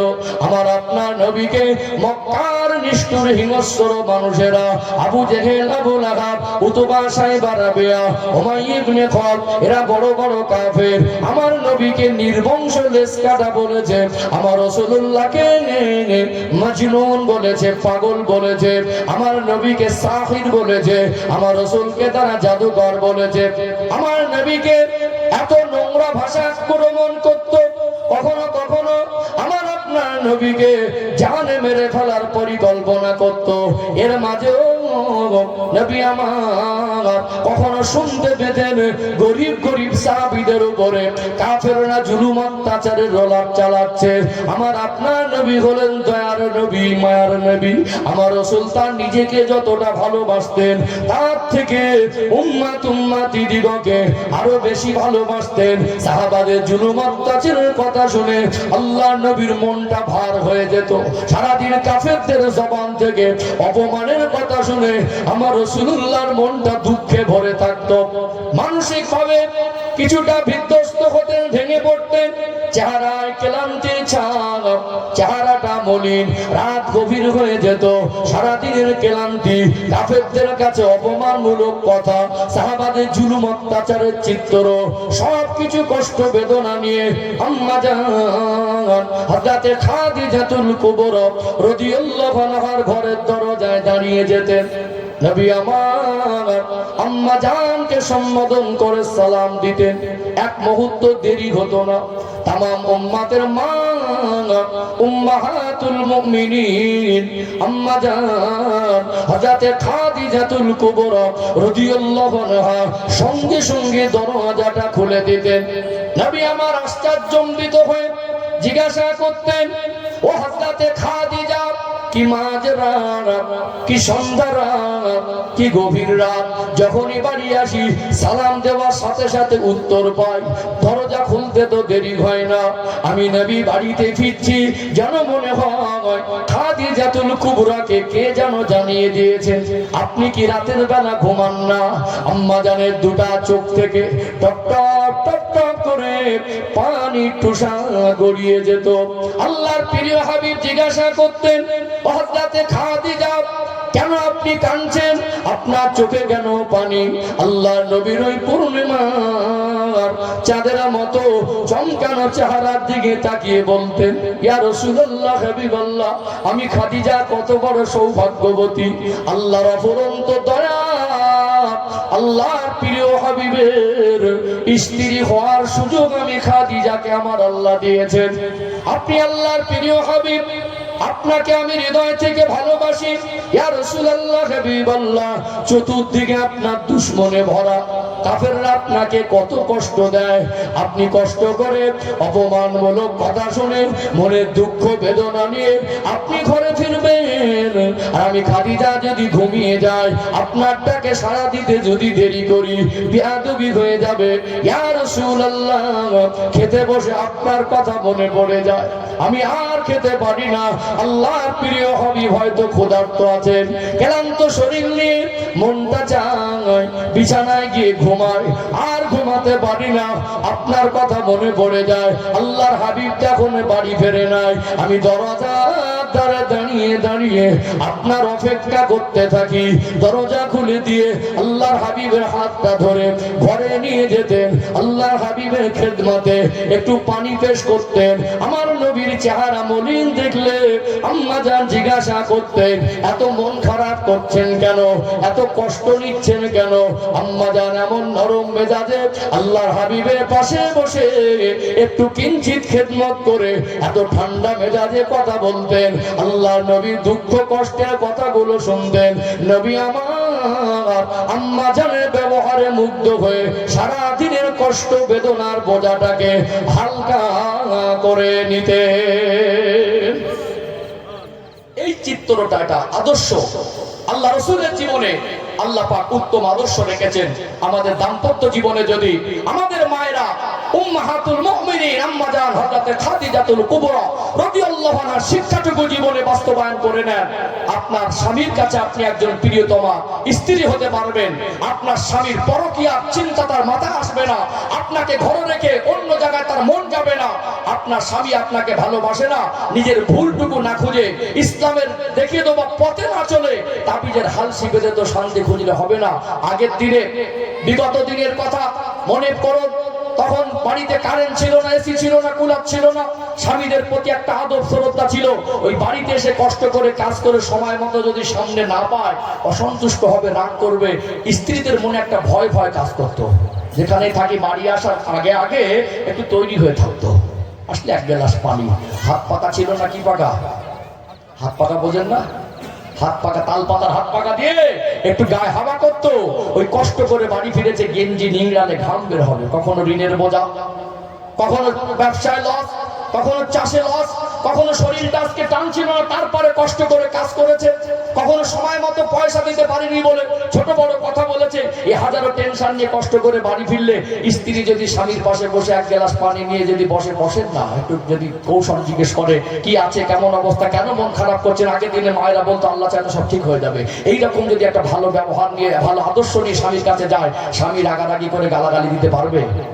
নিজের কাছে নিজের লজ্জা হবে না? আমাদের মায়েরা তো ক্যাসেট চালু করতে বসে। মায়েদের যোগ্যতা নেই না, যোগ্যতা আছে, জায়গা মতো ব্যবহার করে না। স্বামী বাড়ি আসলে তর্ক করতে পারে, একটা কথা শুনে চারটে উত্তর দিতে পারে, অভিযোগের ক্যাসেট চালাতে পারে, ভালো ব্যবহার করতে পারে না। আজকে তো ফ্যাশন আর মডার্ন, ঈদের সময় একটু কাপড়ের মার্কেটে কেনাকাটার একটু জোর হয়। কি বললাম, জোর হয় না? মায়েরা এখন সব আপডেট ফ্যাশন বলছে, আমরা কেনাকাটা করব। এখন কেনাকাটা করতে যাওয়ার সময় মেকআপ করে চিকচাক চিক ড্রেস পরে একটা নাম করা ব্র্যান্ডেড একটা কাপড়ের দোকানে গেছে, সেখানে দেখছে 10-15 জন খরিদ্দারের ভিড়। আমাদের ঘরের মেয়েরা, মায়েরা, বৌমায়েরা সেখানে গিয়ে এত স্টাইল বেড়ে নম্র ভদ্র ভাষায় কথা বলছে, দোকানদারটা মনে মনে করছে সম্ভ্রান্ত পরিবারের একটা মেয়ে, খুব বংশী ঘরের একটা মেয়ে। দু একজন পুরুষ ও স্ত্রীদের তর্ক বিতর্কে, স্ত্রীদের যারা জর্জরিত, তারা মনে মনে করছেন এই মেয়েটাকে যে বিবাহ করেছে সে মনে হয় কত বড় সৌভাগ্যবান পুরুষ, ওটা তো বাইরের রূপ। একজন দোকানদারের কাছে গিয়ে ভালো ব্যবহার করবে, নিজের সৌন্দর্য প্রকাশ করার জন্য পরপুরুষের সামনে সাজসজ্জা করবে। আর স্বামী যখন কষ্ট করে বাড়ি আসবে তখন ওই পুরনো পোশাক, ছেঁড়া ফাটা পোশাক, রংচড়া পোশাক, গায়ে ঘামের দুর্গন্ধ, আর মুখটা মনে হবে ম্যাজিক জানে, একটা কথা বললে চারটে কথা বলে ঝাড় করে মুখটা 2 কিলো ছিল 4 কিলো করে নেবে। শান্তির তাবি জানতে হচ্ছে। কষ্ট পাচ্ছেন মনে হয় নাকি? কষ্ট পাচ্ছেন? এই জন্য আল্লাহ বলছেন লাকাদ কানা লাকুম ফি রাসূলিল্লাহি উসওয়াতুন হাসানা, আমার হাবিবের মধ্যে রয়েছে তোমাদের জন্য উত্তম আদর্শ। দাম্পত্য জীবনে সুখে থাকতে গেলে আমার রাসূলের দাম্পত্য জীবনের শিক্ষাগুলো বাস্তবায়ন করতে হবে। আর ইসলামের আলোবাদ দিয়ে, সুন্নাহর পথ দিয়ে, স্থাপিত ঝুলিয়ে শান্তি পসিবল নয়। সম্মানিত ভাইরা, আমি কাউকে আঘাত দিতে বসিনি, সমাজের বাস্তবতা তুলে ধরছি। এখানে আমি মায়েদেরকে বলবো, আপনারা মা, আপনারা মা, আমি আপনাদের কষ্ট দেওয়ার জন্য আমার যারা উদ্দেশ্য নেই, একটা কথা বলছি না। আমি আপনাকে বলবো, এখানে বসেছেন, জীবনে বহুবার মাহফিলে বসেছেন, আল্লাহর কাছে দোয়া করি আল্লাহ আপনাদের হায়াত দিক, আপনি আরো বসবেন। এখানে বসে একটা সবক নিয়ে, একটা শিক্ষা নিয়ে, একটা প্রতিজ্ঞা নিয়ে বাড়ি ফিরুন। স্বামীর রাগ হজম করা শিখুন, আর মুখে মুখে তর্ক করা ছেড়ে দেন। আপনার সংসারে তাবিজ লাগবে না, অটোমেটিকলি শান্তি ফিরে আসবে ইনশাআল্লাহ। এখন তো মোবাইলে পাগল, চাষতে যায়ের সঙ্গে গল্পে পাগল, কষ্ট করে বাড়ি ফিরে টান টান করে স্ত্রী শুয়ে আছে, সে বললো 1 গ্লাস পানি দাও না, একটা ঝাড়া মেরে বলে দিল পানিটা দাও, নিয়ে খেতে পারো না? এতই কুড়ে হয়ে গেলে, সবে মাত্র খেয়ে একটু কাত হয়েছে, ওই তো পানি তুমি চোখে দেখতেও পাও না, নিয়ে খাও তো। বলে না, ঠিক বলে না? হ্যাঁ, নিয়ে খেতে পারো না? ডেকে ডেকে ডেকে ডেকে পাবেন না পাশের বাড়ির কোনো ভাবির সঙ্গে, চাচির সঙ্গে এই স্বামীর ঘরের গল্পগুলো পরের বাড়িতে মানে ডেলিভারি করছে, প্রচার করছে, আছে না নেই? কষ্ট পাচ্ছেন মনে হয় আমার আলোচনায়? রাগ করছেন নাকি? বাস্তব না বাস্তব? দেখেছেন বাইরে থেকে ঘরগুলো চকচক করছে, এখন আর মানে লোহার গ্রিল না, স্টিলের গ্রিল। কোথায় কাঁচ, কোথায় গ্রিল, মাটির ঘর, তাল পাতার ছাউনি, খড়ের চাল, পানি পড়তো, একবেলা অনাহারে থাকতো, তাদের জীবনে যে শান্তি ছিল না, tiles, marble, AC, fan, cooler, অলংকার, খাট, গদি, আলনা, শোকেস, উন্নত মানের ড্রেস, ফ্রিজে খাবার পচে যাচ্ছে, জীবনে শান্তির অভাব হয়ে গেছে। আল্লাহ পাক এই জন্য বলছেন উদখুলু ফিস-সিলমি কাফা, তোমরা পরিপূর্ণ রূপে ইসলামের মধ্যে প্রবেশ করো। ইসলামের মধ্যে প্রবেশ করার ভিতরেই আমাদের জীবনের শান্তি আর সফলতা আছে। কথা বুঝতে পারছেন? চলুন এখানে সমাজের একটা চরম বাস্তবতা তুলে ধরি। অনেক সময় ইসলামকে সঠিক জিনিস তুলে ধরলে না, অনেকে আবার নিতে চায় না, ওটাকে টিটকারি করে। ইসলামকে বুঝতে হবে, এটা আমাদের শান্তির পথ, কামিয়াবির পথ, সফলতার পথ, জাহান্নাম থেকে বাঁচার পথ, জান্নাতে যাওয়ার পথ, আল্লাহর রেজামন্দি হাসিলের পথ। আমরা মানুষ সৃষ্টির শ্রেষ্ঠ, এই শ্রেষ্ঠত্ব বজায় রাখার পথটা হলো ইসলামের পথ। কথা কি বুঝতে পারছেন? একটা বাস্তবতা তুলে ধরি, আর একটু পরিষ্কার হয়ে যাবে ইনশাআল্লাহ। ও ভাইজানেরা, মুর্শিদাবাদ জেলার সোনারমানিক যুবকেরা, আব্বারা, মায়েরা, নবী আমার বিদায় হজের ভাষণে বলছিলেন, সাহাবীরা, স্ত্রীর উপরে স্বামীর যেমন হক আছে, স্বামীর উপরে স্ত্রীর তেমন হক আছে। বাস্তবতাটা একটু বোঝার চেষ্টা করুন। কখন একজন স্বামী যদি অসুস্থ হয়ে যায়, রাতের বেলা হঠাৎ বমি করে বেড বিছানা যদি ময়লা নোংরা করে দেয়, গোটা ঘরে বমি করে দুর্গন্ধময় করে দিয়েছেন, বিছানা, বেড, কাঁথা, মাদর সব দুর্গন্ধ হয়ে গিয়েছে, কখনো ডায়রিয়া হয়ে গিয়ে এমন সিরিয়াস অবস্থা হয়, বিছানায় অটোমেটিক পেশাব পায়খানা হয়ে যায় কি যায় না? পেশাব পায়খানা যদি করে ফেলেন, বিছানায় যদি পায়খানা হয়ে যায়, আপনি স্বামী, আপনি যদি বমি করে নোংরা করে দেন, আপনার স্ত্রী বাড়িতে থাকা সত্ত্বে আপনার ভাইয়ের স্ত্রী ভাবিকে আর বাড়ির পাশের বাড়ির চাস্তে ভাবিকে গিয়ে যদি বলেন, আমি রাতের বেলা বমি করে ফেলেছি, অথবা আমার ডায়রিয়া হয়েছে, পায়খানা করে ফেলেছি, চলেন একটু ধৌত করে পরিষ্কার করে দেবেন, আপনার স্ত্রী থাকা সত্ত্বে আপনার চাস্তো ভাবি আর নিজের ভাবি কি ওগুলো পরিষ্কার করতে আসবে? আসবে? কি বলবে? মনে হয় পাগল হয়ে গেছি না? তোর স্ত্রী থাকতে আমাকে ডাকতে এসেছিস? একজন মেয়ে, তার 18 বছরের লালিত পালিত হওয়া জন্মভূমি, তার বাবা মারা আদর, তার চতুর্দিকে মিশে থাকা পরিবেশে, তার আত্মীয় স্বজন, তার ছোটবেলার বন্ধু বান্ধবী, তার কাছের মানুষ সব কিছু ছেড়ে কখনো 20 কিলোমিটার থেকে 200 কিলোমিটার পর্যন্ত আরো বেশি দূরে একটা অপরিচিত মানুষ, জীবনে তার সঙ্গে সম্পর্ক ছিল না, সেখানে অন্যের হাত ধরে স্বামী হিসাবে মেনে আপনার জীবনে আপনি যখন পায়খানা করে ফেলেন অসুস্থ হয়ে, কেতাটা সে ধৌত করে, আপনি বমি করে বেড বিছানা নোংরা করে দিলে আপনার স্ত্রী ধৌত করে, 365 দিনে 1 বছর যদি হয়, 360 দিন যদি রান্না করে আপনার মুখের কাছে খাবার এনে দেয়, আপনার স্ত্রী যদি আপনার পোশাকগুলো ধুয়ে দেয়, 350 দিন আপনার পোশাক ধুয়ে দিল, আপনাকে রান্না করে খাওয়ালো, আপনি বিছানায় পায়খানার বমি করেছিলেন সেগুলো সে ধৌত করে দিল, আপনার স্ত্রী যদি কখনো অসুস্থ হয়ে যায়, প্রয়োজনে স্বামী হিসেবেও স্ত্রীর পোশাকটা ধৌত করে দিতে হবে, প্রয়োজনে স্ত্রীর কাছে রান্না করে তার মুখের ধারে খাবার টেনে দিতে হবে। এটা হলো ইসলামের শিক্ষা। কিন্তু এই বাস্তবতাকে আজকে আমাদের ঘরে অনেক মানুষ মানতে চায় না। আজকে সমাজের অশান্তির একটা মূল কারণ, নিজের মেয়েটা শ্বশুর বাড়িতে যতটা ভালো থাকবে, মেয়ের বাবা আর মা আশা করে নিজের বউ মায়ের উপরে ওই ইনসাফটুকু করতে পারে না। একটা মেয়ের একটা ছেলে, মেয়েটা ছোট, মাল সম্পদ টাকা পয়সা অনেক কিছু আছে, মেয়েটা অত্যন্ত আদুরে, খুব জেদ করে, যা চায় তাই এনে দেয়, যা বলে তাই শোনে। এখন আদর করে জেদ কষ্ট করে সহ্য করে মেয়েটা বড় হয়েছে, এখন মেয়ের বাবার মার মাথায় চিন্তা বাড়ছে, মেয়ে যা জেদ করে, মেয়ে যা আদুরে, এই যেভাবে মানুষ হয়েছে যদি ভালো বাড়িতে না পড়ে তো সংসার কঠিন হয়ে যাবে। কি মনে হয়? খুব খোঁজাখুঁজি করছে একটা ঠান্ডা থেকে জামাই, কি জামাই, গরম না, একটু নরম জামাই যেন হয়। মেয়েটা কি জিনিস জানে তো, এখন জামাইতে বাস্তবে খুঁজে খুঁজে একটু নরম দেখেই ধরেছে। আল্লাহ পাক মানুষের এই টোটাল মানুষের অবস্থানের একটা আয়না বানিয়েছে চেহারাকে। চেহারার মধ্যে কিছু মানুষের কিছু একটা অনুভব করা যায়, সামথিং হলো অনুভব করা যায় না। খুব দেখে দেখে একটা নরম শান্ত মেজাজের ছেলেকে জামাই করেছে। মেয়ে যা জেদ করে জামাই তাই এনে দেয়, মেয়ে যখন ঝাড়া মারে জামাইটা এটা সহ্য করে নেয়, তখন মেয়ের বাবা আর মা বলে আমার জামাই তো কপাল করে বোঝে সোনার জামাই। কিসের জামাই? কিসের জামাই? মেয়ে বেলা পর্যন্ত ঘুমাক, শ্বশুর শাশুড়ি যদি কিছু না বলে, মেয়ে সময় মতো রান্না করে খাবার না দিল, শ্বশুর শাশুড়ি যদি অভিযোগ না করে, তখন বলবে আমার বেইবিনের মতো মানুষ হয় না। কি বলবে? আমার মেয়ের কপালটা খুব ভালো। মেয়ে যদি জেদ করে জামাই সহ্য করলে সোনার জামাই, মেয়ে রাগ করলে ঝাড়া মারলে জামাই সহ্য করলে সোনার জামাই। আর আপনার বৌমার হয়ে কখনো যদি কোনো প্রয়োজনে ইসলামের দেখিয়ে দেওয়া পথে আপনার ছেলে তার কাছে সহযোগিতা করে, অনেকে মনে করে আমার ছেলে বউর কাছে বিক্রি হয়ে গেছে। শ্বশুর বাড়ি মেয়েটা যতটা ভালো থাকবে আশা করে, নিজের বৌমার প্রতি যদি সেই ইনসাফ করত, সংসারে অশান্তি 50% কমে আসতো না? আমরা ইসলামকে বুঝিনি। ও মান সম্মান বুঝছে যে আমার ছেলে বৌমার কাপড় ধুচ্ছে, 365 দিনে 7 দিন যদি আপনাকে ধুয়ে দেয়, সে যদি 2 দিন বিছানা সজ্জা হয়ে যায়, আপনার বাড়ির আশপাশে তেমন কারো সহযোগিতা না পান, আপনার বাচ্চা দুটো হয়তো স্কুলে বা মিশনে কোনো আবাসিক প্রতিষ্ঠানে পড়ছে, আপনার শ্বশুর বাড়ি থেকে কাউকে এনে ওই সমস্ত ধৌত করার কোনো পরিস্থিতি নেই, আপনি স্বামী আপনার উচিত নিজে হাতে স্ত্রীর পোশাকটা ধৌত করে দেওয়া।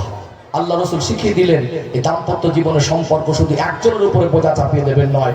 স্ত্রীর যদি স্বামীর উপরে হক থাকে, স্বামীর স্ত্রীর উপরে হক আছে। আল্লাহ নবী সাল্লাল্লাহু আলাইহি সাল্লাম তিনি সফর থেকে ফিরেছেন, ক্লান্ত শরীর, চেহারায় ক্লান্তির ছাপ, মরুভূমির ধুলাবালি। নবী আমার ঘরে ফিরে আম্মা জান হযরতে আয়েশা সিদ্দিকা রাদিয়াল্লাহু আনহাকে সালাম দিলেন। আল্লাহ নবী সাল্লাল্লাহু আলাইহি সাল্লামের সালামের জবাব দিলেন। আম্মা জান দরজা খুলে দিলেন। আল্লাহ নবী বললেন, আয়েশা বড় ক্ষুধার্ত, সময় ঠিক মতো খাওয়া হয়নি, আপনার কাছে এসেছি, ঘরে কি কিছু খাবার আছে? আম্মা জানের চোখ দুটো ছলছল করে। ইয়া রাসূলুল্লাহ, আল্লাহর প্রিয় হাবিব আমি আয়েশার হযরত এসেছে, আমি এতটা খুশি আপনাকে ভাষায় বলতে পারবো না।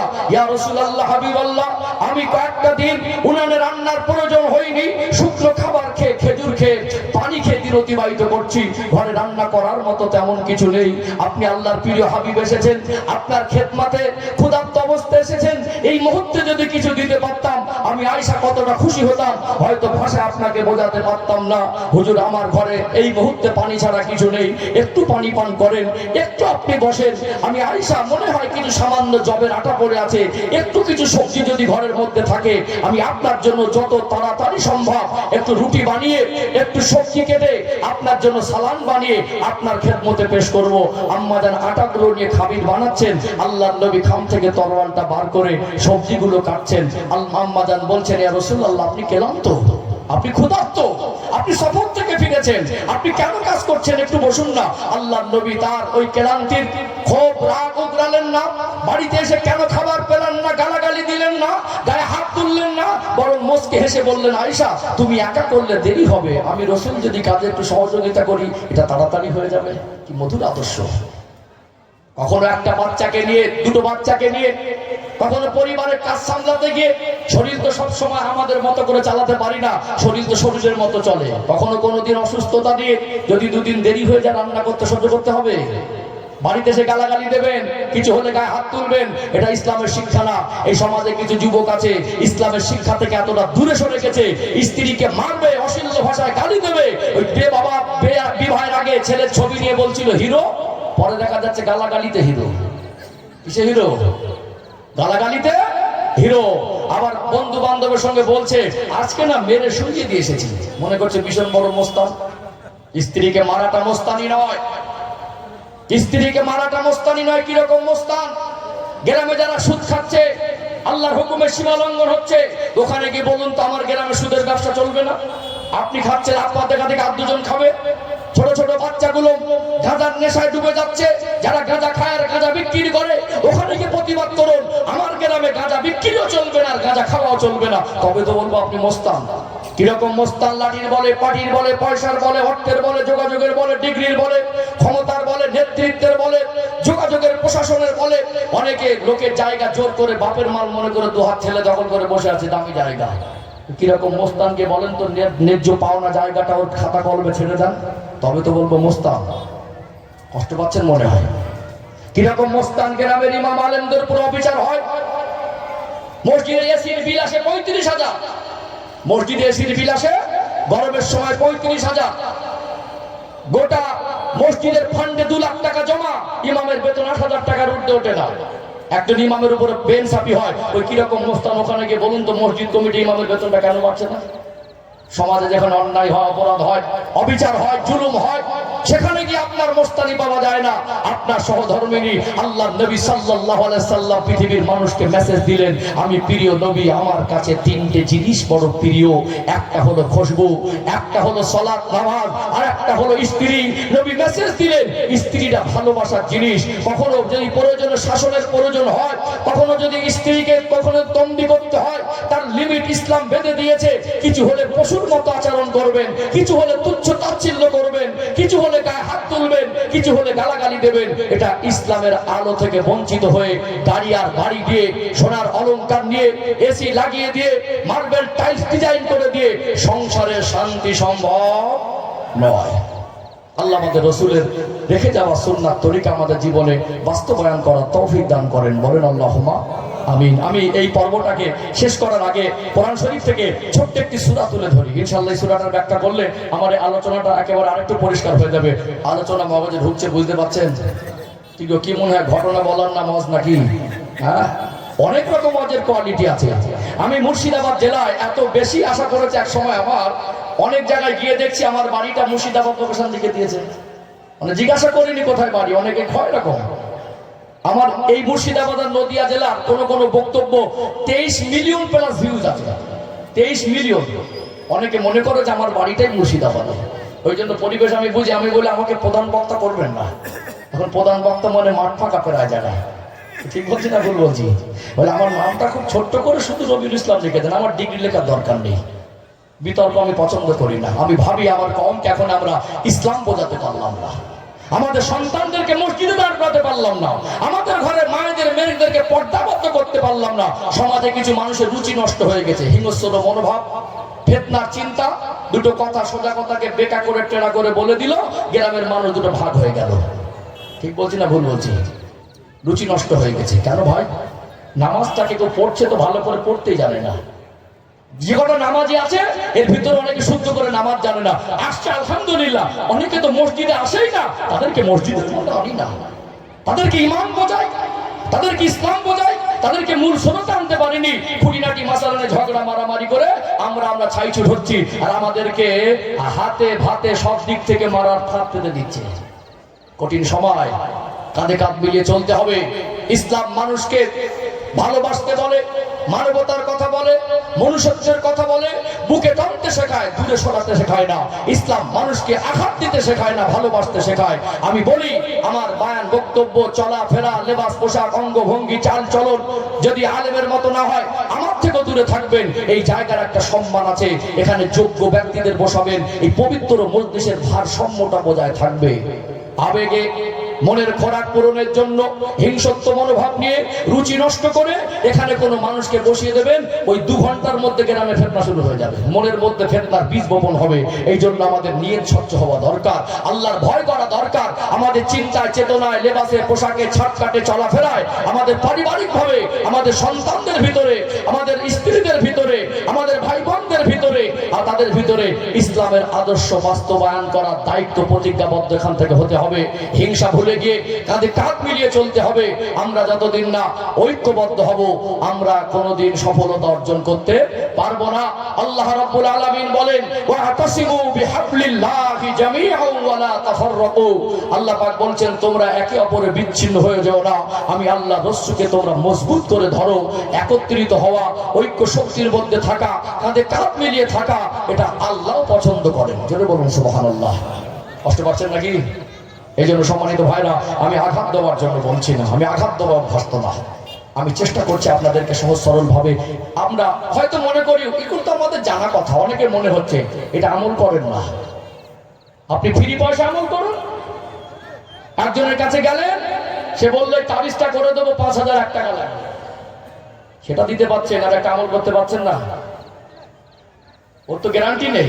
আদর্শ যদি ইসলাম না আসে, তাবিজ ঝুলিয়ে যে শান্তি হবে গ্যারান্টি তো নেই। কিন্তু ইসলামের আলোয় আসলে শুধু দুনিয়ার কল্যাণ না, আখিরাতেরও কল্যাণ আছে না নেই?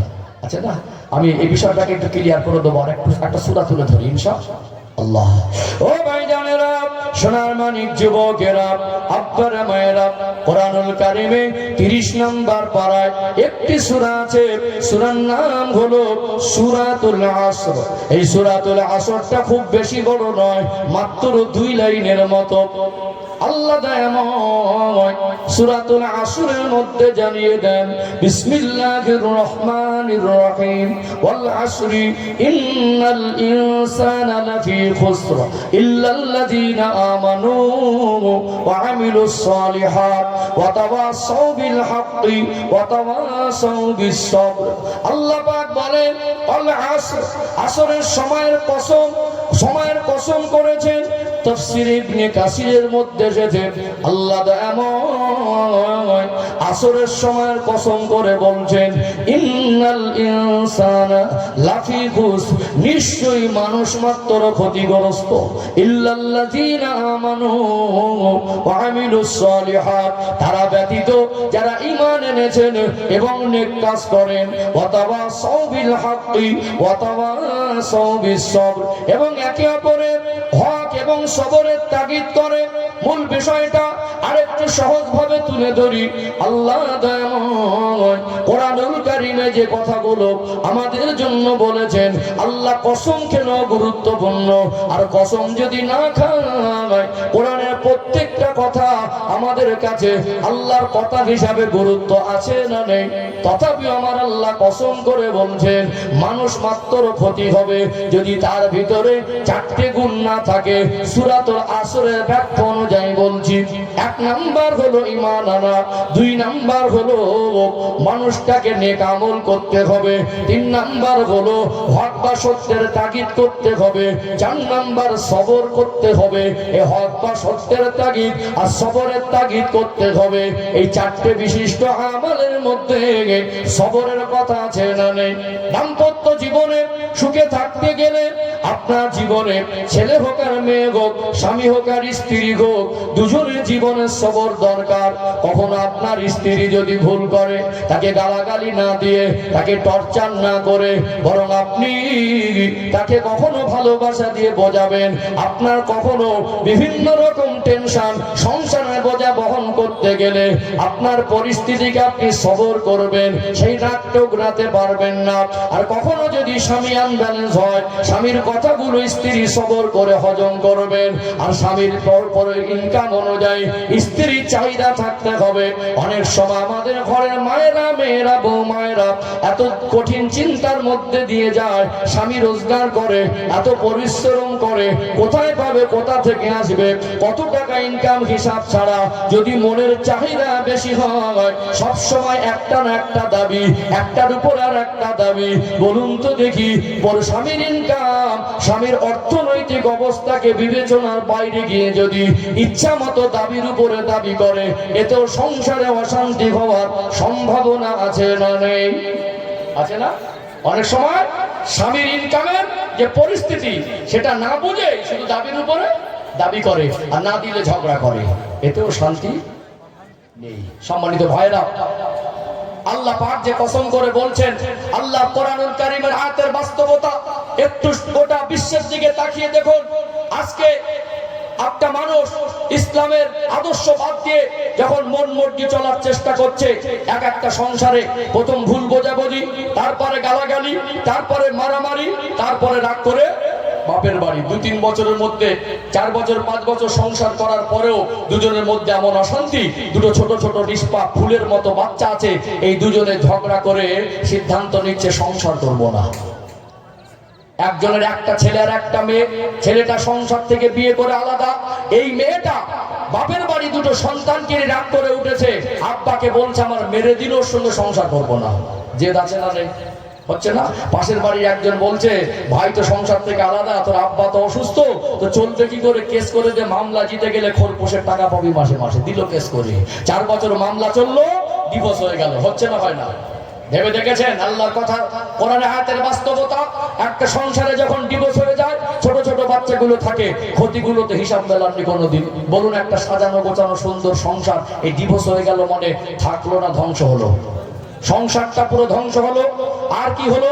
নিষ্পাপ নিরপরাধ ফুলের মতো দুটো বাচ্চা, এদের জীবনটা একটা ঝুঁকিপূর্ণ জায়গায় চলে গেল। দুজনের কাছে থাকলে যতটা ভালো থাকতো, কোনো একজনের কাছে অতটা ভালো থাকবে না। এই বাচ্চাদের ভবিষ্যতে ক্ষতি হওয়ার আশঙ্কা চলে গেল। আর কি হলো? উভয় জীবনের মান সম্মান, নিজেরও ক্ষতি হলো, গার্জেনদের ক্ষতি হলো। আর কি হলো? অর্থের ক্ষতি হলো, যৌবন জীবনের সময়েরও ক্ষতি হলো। দুজনে আলাদা হয়ে গেল। এইবারে 2-4 বছর যাওয়ার পরে একে অপরে মনে করছে আর একা একা ভালো লাগে না, কতদিন আর থাকবো, আর একটা বিবাহ করতে হবে। ছেলেটা একটা বিবাহ করলো, মেয়েটা আর এক জায়গায় বিবাহ করলো। আচ্ছা, এই যে স্বভাব যদি না পাল্টা, দ্বিতীয়বার বিবাহ করে সেখানে যদি মুখ চালায়, দ্বিতীয় স্বামীটা বলবে ওই জন্য তো প্রথম সংসারটা হয়নি। কি বলবে? আর এই যে বাড়ি এসে শুধু গালাগালি আর মারামারি অভ্যাসটা যদি না পাল্টায়, একটা ভালো ফ্যামিলি থেকে একটা মেয়ে হয়তো দেখাশোনা করে বিবাহ হলো, নসিব ভালো, ও যদি আগের মতো ফের গালাগালি দেয়, কিছু হলে গায়ে হাত তোলে, এই দ্বিতীয় স্ত্রীটাও বলবে ওই জন্য প্রথমটা তো চলে গেছে। এবারে মনে করছে যদি একটা তো গেছে, আর একটা যদি যায় তো মান সম্মান আরো বেশি যাবে, তৃতীয়টা জোগাড় করতে কষ্ট হবে। ওর থেকে পিঠে যখন দেয়াল থেকে যাচ্ছে, শুধরে যাওয়া ভালো। আমরা ক্ষতিগ্রস্ত হয়ে তারপরে শুধরাই, পিঠে দেয়াল না ঠেকা পর্যন্ত শুধরাই না। নিজেরা ক্ষতিগ্রস্ত হই, সংসার ক্ষতি করি, সন্তানদের ক্ষতি করি, মান সম্মানের ক্ষতি করি, গার্জেনদের বংশের সম্মান ঐতিহ্য ক্ষতি করে পিঠে দেয়াল থেকে গেলে তখন শুধরাই। আমাদের শুধরানো তো উচিত সময় থাকতে থাকতে। এই জন্য আমার আল্লাহ কোরআনুল কারিমে বলেন, ইয়া আইয়ুহাল্লাযীনা আমানু উদখুলু ফিস সিলমি কাফা, হে বিশ্বাসী বান্দা বান্দীরা, তোমরা পরিপূর্ণ রূপে ইসলামের মধ্যে প্রবেশ করো। আমরা যারা দাম্পত্য জীবন অতিবাহিত করছি, অনেকে যারা বয়োজ্যেষ্ঠ মানুষ আছেন, আজকে আমার আলোচনার রূপটা হয়তো ভিন্ন ধারায় চলেছে। আপনারা মনে করছেন আমাদের সন্তানদের বেয়াদবির কারণে জর্জরিত, হুজুর হয়তো সেই কথা আমাদের বললো না। কিন্তু আপনি বলুন, এগুলো আমাদের যুব সমাজকে, আমাদের ঘরের মায়েদেরকে যদি শিক্ষা না দেয়, তাহলে আপনার সন্তান, আপনার বৌমা যদি সংসার অশান্তি করে, একটা দিন তাদের সংসারটা যদি নষ্ট হয়, আপনার যে পোতা, তাদের রক্তের সম্পর্ক, কখনো বাজারে যান আর ইনকাম করার মতো সেই শরীরে শক্তি নেই, 5টা টাকা পকেটে থাকলে, 10টা টাকা পকেটে থাকলে, কখনো এক কাপ চা খেয়ে মনে হয় 5 টাকার বিস্কুটটা না খেয়ে একটা নাতি পোতার জন্য নিয়ে যায়, মনে হয় না? সেই সন্তানটা একটা সময় গিয়ে ঝুঁকিপূর্ণ জায়গায় চলে যায়, নাই বাবার কাছে, নাই মায়ের কাছে। এই জন্য আমাদের সন্তানদেরকে, আমাদের তরুণ প্রজন্মকে, আমাদের যুব সমাজকে ইসলাম বোঝাতে হবে। আমাদের দাম্পত্য জীবনে যেমন ইসলাম দরকার, অর্থনৈতিক জীবনে ইসলাম দরকার, ব্যবসায়িক জীবনে ইসলাম দরকার, পারিবারিক জীবনে ইসলাম দরকার, আমাদের রাষ্ট্রীয় জীবনে, যদি আমরা ভারতবাসী, আমরা সংবিধানকে শ্রদ্ধা করি, যেখানে পৃথিবী যে রাষ্ট্রে রাষ্ট্রীয়ভাবে ইসলামের আলো প্রতিষ্ঠিত হয়েছে, সেই রাষ্ট্রে শান্তি হয়েছে, যে এলাকায় ইসলামের প্রচার প্রসার হয়েছে, ইসলামের ভিতরে মানুষ দলে দলে এসেছে, সেই এলাকায় শান্তি হয়েছে, যে পরিবারের ভিতরে ইসলামের আলো পৌঁছে গেছে, যারা ইসলামের ভিতরে চলে এসেছে, পুরো ঘরের মধ্যে শান্তি হয়েছে। হয়েছে না হয়নি? হয়েছে না? এই জন্য আল্লাহ আমাদের বাকি জীবন যতদিন রেখেছেন, আমরা প্রতিজ্ঞাবদ্ধ হব ইসলামের পথে টিকে থাকবো। এর ভিতরে আল্লাহ আমাদের দুনিয়া আখিরাতের কল্যাণ দেবেন ইনশাআল্লাহ। সবর করতে হবে। আমি সবরে দুটো একটা কথা বলি ইনশাআল্লাহ। এখানে সময় একেবারে শেষ পথে তো, আর সামথিং কিছু সময় আছে, আমার পরবর্তী বক্তা এসে যাবেন। অনেকটা সময় একটু একঘেয়েমির মতো লাগছে, একটু তাকবীর দেন তো। না, এই তাকবীর একদম খাঁটি মানুষ, মুর্শিদাবাদ জেলা তো আমার প্রিয় জেলা, একদম খাঁটি মানুষ।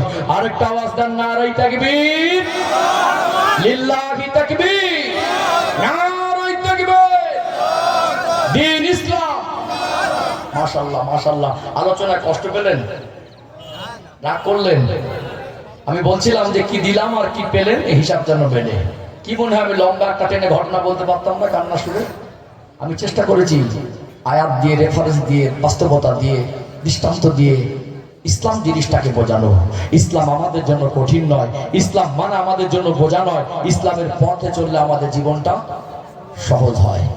ও ভাইজানেরা, সোনামানিক যুবকেরা, আব্বারা মায়েরা, কোরআনুল কারীমের 30 নম্বর পারায় সূরাতুল ফজরের 15 এবং 16 নম্বর আয়াতে আল্লাহ দয়াময় স্পষ্ট করে জানিয়ে দেন, ফাআম্মাল ইনসানু ইযা মাবতালাহু রাব্বুহু ফাআকরামাহু ওয়া না'আমা ফায়াকুলু রাব্বি আকরামান। আমি আল্লাহ মানুষকে পরীক্ষা করার জন্য যখন মাল সম্পদ দেই, ফায়াকুলু রাব্বি আকরামান, মানুষ বলে আল্লাহ আমাকে অনেক কিছু দিয়েছে, আল্লাহ আমার প্রতি অনুগ্রহ করেছে। 16 নম্বর আয়াত সূরাতুল ফজরের আল্লাহ পাক বলেন ওয়া আম্মা ইযা মাবতালাহু ফাকাদারা আলাইহি রিজকা ফায়াকুলু রাব্বি আহানান। আমি আল্লাহ মানুষকে পরীক্ষা করার জন্য যখন অভাব অনাটন দেই, দারিদ্রতা দেই, রিজিককে সংকুচিত করে দেই, মানুষ বলে আল্লাহ আমাকে হেয় করেছে। অনেকে বলে আল্লাহ আমাকে গরিব করেছেন। দুনিয়া আমরা মানুষ, আল্লাহ দয়াময়। কাউকে যদি মাল সম্পদ দেন সেটাও পরীক্ষা স্বরূপ, কাউকে যদি অভাব অনাটন দেন সেটাও পরীক্ষা স্বরূপ। দুনিয়ায় যত মানুষ আছি যে যার অবস্থান, যে যার হালাত থেকে আমরা সদা সর্বদা সর্বক্ষণ আল্লাহর কাছে পরীক্ষার্থী। যদিও গরিবী জীবনে, দাম্পত্য জীবনে অনেক সময় স্ত্রীদের চাওয়া পাওয়া, বড় বড় আশা আকাঙ্ক্ষা বাদ দিয়ে সবর করতে হয়। অনেক সময় মনে হয় আমার বাড়ির পাশে মানুষ কোটিপতি, আল্লাহ আমাকে কেন গরিব করেছে। অনেক সময় মনে হয় আমি দিনের পথে থেকে, ভালো পথে থেকে নামাজ পড়ে হালাল রুজি উপার্জন করে যতটা দিনের পথে জমে থাকতে চাই, আমার উপরে যেন মুসিবত বেশি। কত জালেম, কত মুশরিক, কত কাফের, কত হারামখোর দুনিয়ায় তারা ভোগ বিলাস করে, জুলুম অত্যাচার করে, অন্যায় করে।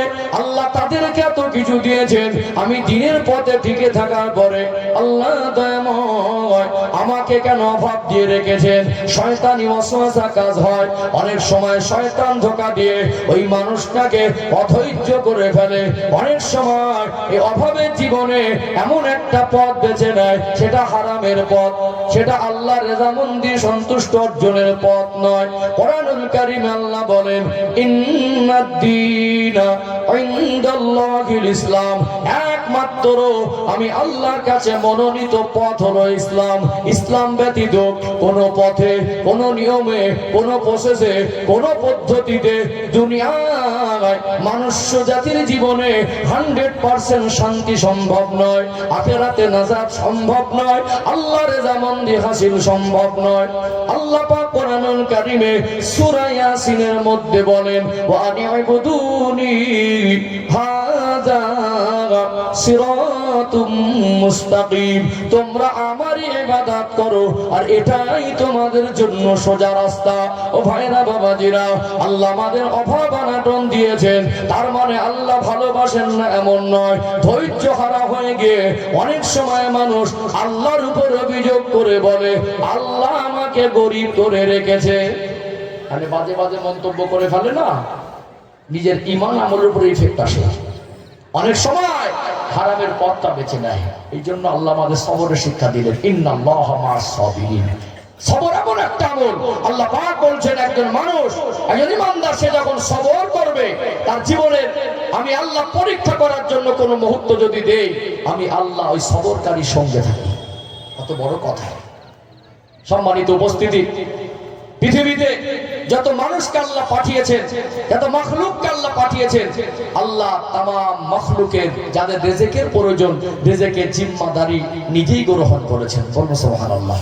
আমি এই দাম্পত্য জীবন এটা যেমন ব্যাখ্যা করেছি খুব সংক্ষিপ্ত সময়, সবরের কথা বলেছি। দাম্পত্য জীবনে সবরের আমলও দরকার। তার সাথে সাথে এই দারিদ্রতা, অভাব অনাটনে অনেক সময় পরিবারের মানুষের কাছে মন পাওয়া কঠিন হয়। অনেক সময় দারিদ্রতা আমাদেরকে হারামের পথটা আমাদের ওই দিকে ঢল করে দেয়। এই জন্য সবর করে দিনের পথে অটুট থাকতে গেলে আমাদের এখানে ঈমান মজবুত করা দরকার আছে না নেই? আছে না? আল্লাহ পাক কোরআনুল কারীমে বলেন ওমা মিন দাব্বাতিন ফিল আরদি ইল্লা আলাল্লাহি রিজকুহা, আমি আল্লাহ দুনিয়া যাদেরকে পাঠিয়েছি তাদের রিজিকের জিম্মাদারি আমি আল্লাহ নিজে গ্রহণ করেছি। দুনিয়াতে আল্লাহ যার জন্য যতটা রিজিক বরাদ্দ করেছেন তার থেকে বেশি আমরা চেষ্টা করলেও পারবো না। দুনিয়াতে আপনি গরিব বলে অনেক সময় দুশ্চিন্তা হয়, শয়তানি ওয়াসওয়াসা হয়, আল্লাহ হয়তো আপনাকে ভালোবাসে না। এর ভিতরেও আল্লাহর অফুরন্ত ভালোবাসা আছে, এটা অনেক মানুষ বুঝতে চায় না। অনেক মানুষ বুঝতে চায় না। পৃথিবীতে আল্লাহ পাক যদি আপনাকে যা টাকা দিয়েছেন এর থেকে যদি আজকে 500 টাকার মালিক 5 কোটি টাকার মালিক বানিয়ে দেন, আজকে 150 চালের ভাত খান, কালকে কি 1.5 কিলো চালের ভাত খেতে পারবেন? দুনিয়ায় আল্লাহ দিলেই যে সব উপভোগ করা যায় সেটা না, প্রয়োজন মিটে গেলে আলহামদুলিল্লাহ, বেশি হলে হিসাব বেশি হবে। আল্লাহ অভাব অনটনের দিনের পথে টিকে থাকলে আল্লাহ এর বিনিময়ে আমাদের হিসাবটাও আল্লাহ আখিরাতে সহজ করে দেবেন। আমার পরবর্তী